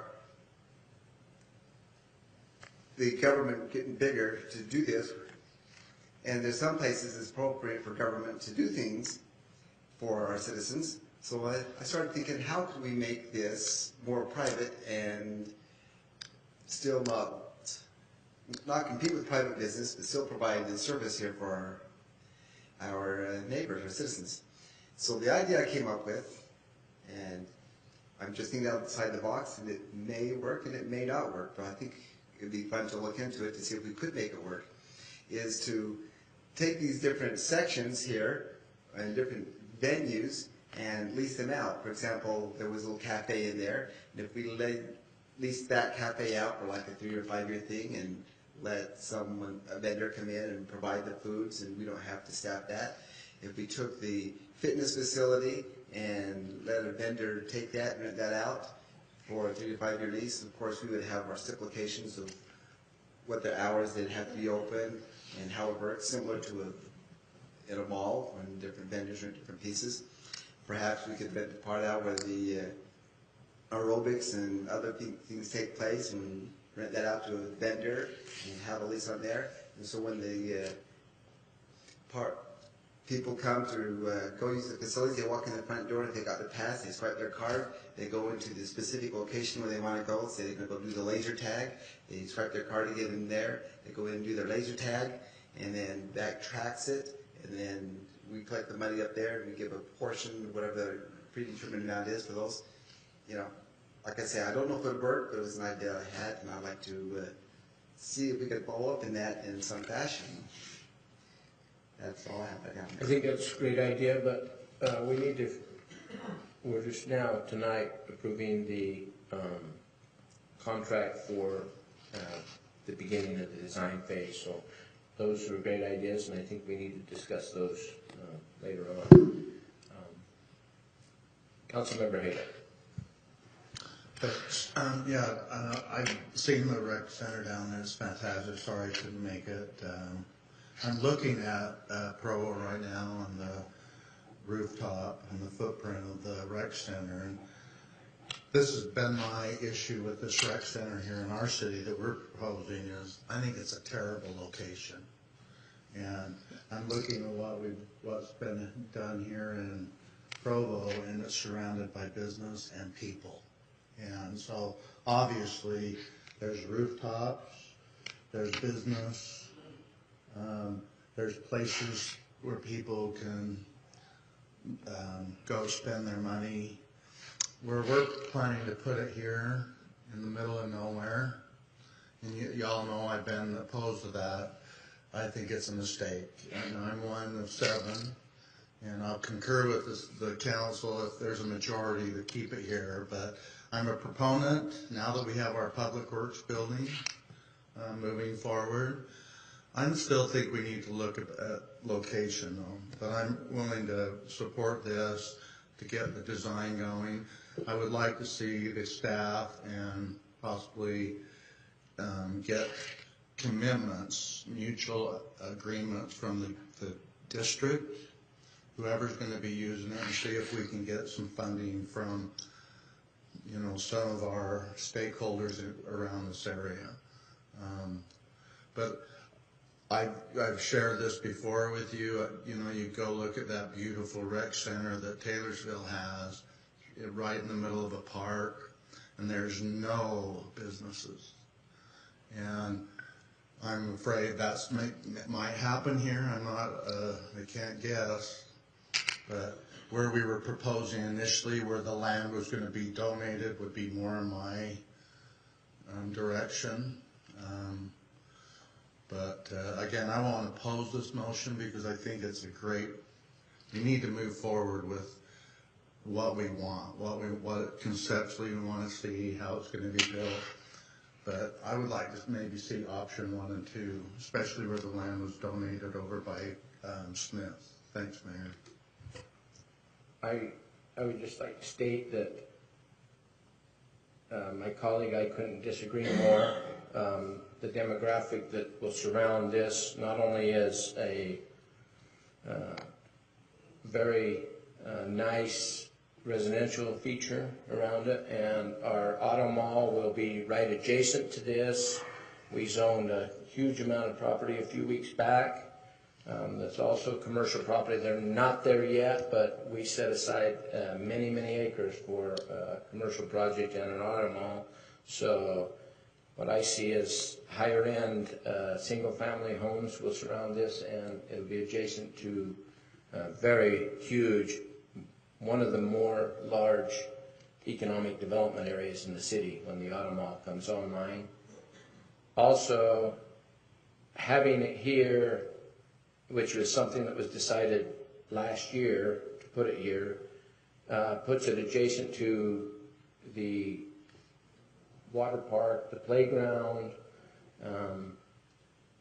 the tennis courts, the Ronwood baseball fields. It really becomes a destination for everyone within the city, I believe, at this particular location. And I would, if this project mirrors similar to the Provo facility, there will be nothing like this complex in the entire valley at this, that we put at this location. So I just want to be on record stating that. I did have one question that I forgot to ask. Would you please step up to the microphone one more time? I have one question because I've had a concern after being at the Provo facility. How much would an outdoor pool with those large outside water slides add to the facility cost? Just I know I'm without any background, but I just wonder that component for summertime use with the splash pad and things adjacent to here. I think that might be something that's needed, and I don't know what the ballpark figure that would be. Well, so the size of that pool, and talking a little bit more about what would be entailed in that, would obviously have some effect on it. And we talk about, you know, the complexity of the slides and the length of the slides and so forth. But I would answer that question that I would think that it would probably be in the $2 to $3 million range, maybe a little higher than that. Let's say $2 to $4 million, depending upon the complexity of it. 4 would be probably on the high end. $2 million would be a reasonable size for an exciting feature. Thank you. I know I caught you off guard, but I appreciate the information. Thank you very much. Councilmember Jacob. Thank you, Mayor. I was just looking through the staff report on this. On page 36 of the staff report, it's a letter from the architect to Mr. Writing, and it just lays out some of the facilities here. I don't know if this is the only place that mentions this in the report, but it's just where I noticed it. It lists the project budget at $35 million. I believe when we talked at the strategic planning session, we were talking significantly less than that. I just would have a little bit of heartburn putting a number into writing if we're going to vote on something that includes that number in it somewhere. I've been comfortable putting that specific number in there. That's on page 36, by the way, of the staff report. And I know it's not specific on the agreement that's going in, that we're voting on tonight, is the $1.6 million for the architecture. I understand that. But just having that on there just gives me a little bit of heartburn.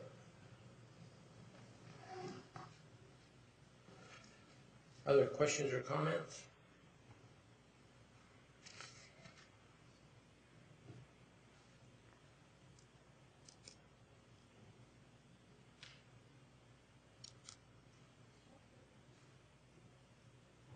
I move to approve Resolution 16-25 in its entirety.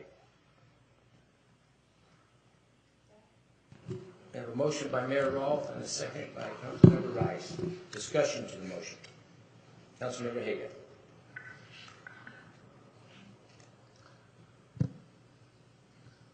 I've struggled with this one. I'm going to support it because when I was out there campaigning, I am a large council member. Residents want this.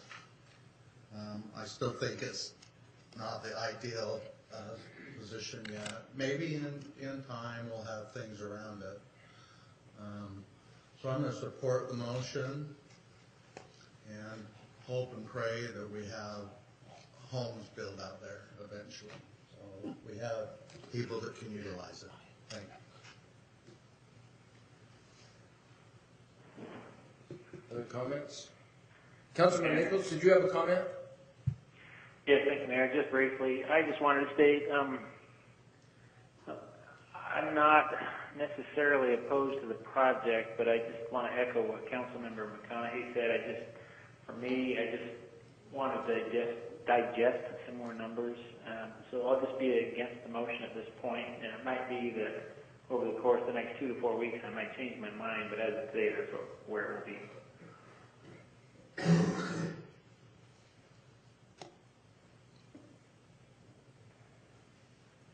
Other comments? Let's vote. Councilmember Jacob. Aye. Councilmember McConaughey. Nay. Councilmember Burton. Yes. Councilmember Rice. Aye. Councilmember Haga. Yes. Councilmember Nichols. No. Mayor Rolfe. Yes.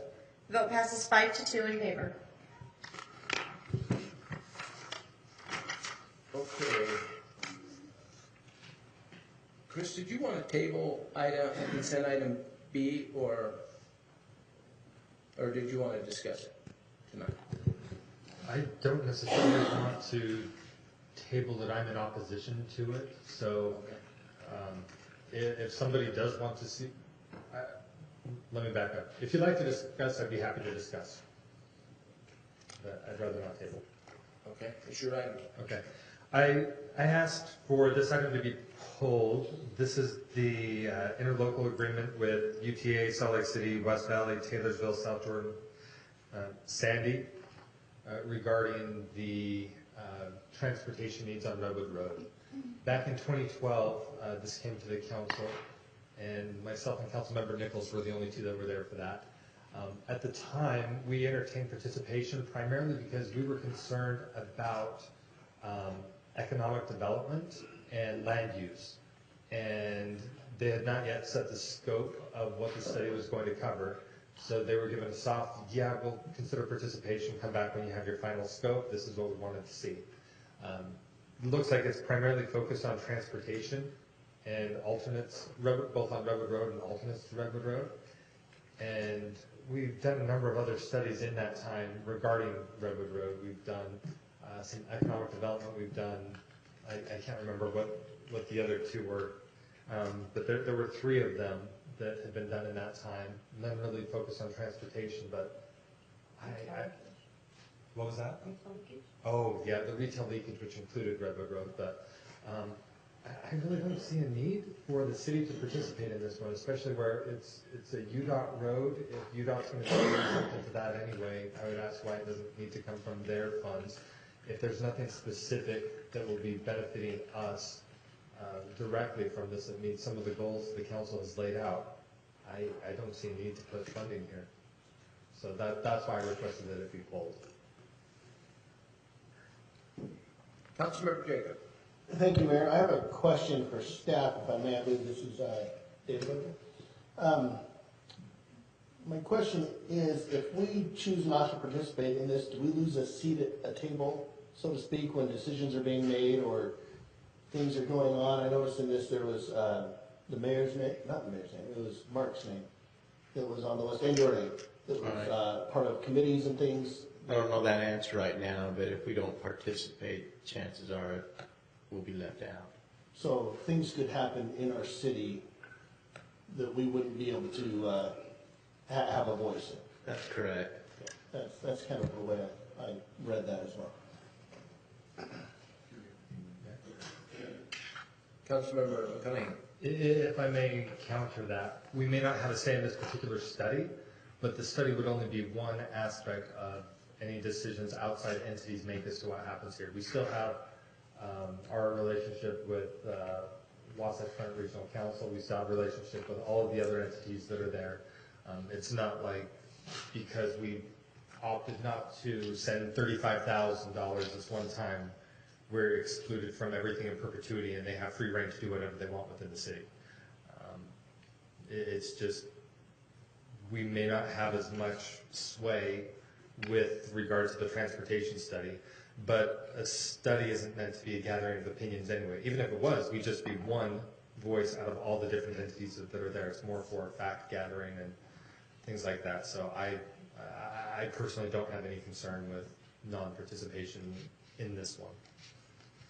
So just a different perspective. Thank you, Mayor. Councilmember Hagan. Mayor, I see a great value with this because I know these are the cities that we share roads with on the west side.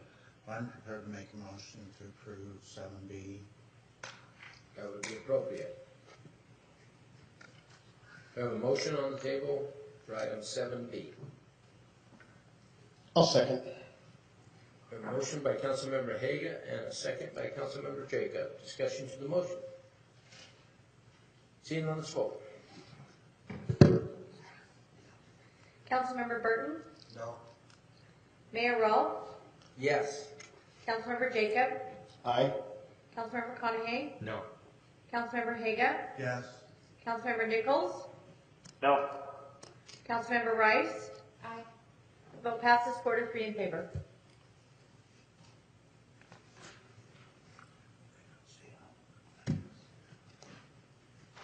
Any other remarks? I wish to thank Councilmember Nichols for participating in this meeting. I asked him to do that. I know it's hard being out of town and participating, but I wish to thank you, Chad, for being willing to participate in these valuable discussions tonight. Thank you, Mayor. And I just want to clarify one thing. I did hear a siren go off. Apparently it was for flooding. I just want everyone to know it wasn't a tornado. We were good. Just one. I'm on the 3rd floor. Okay. With that, I'll entertain a motion to adjourn. So moved. A motion and a second. Motion by Councilmember Jacob, a second by Councilmember Haga. All in favor? Aye. We're adjourned. Thank you. I want to vote in opposition to that just because I have so many other things tonight. Okay. Thanks, Chad. Yes. Good night. Have a good night. Yes.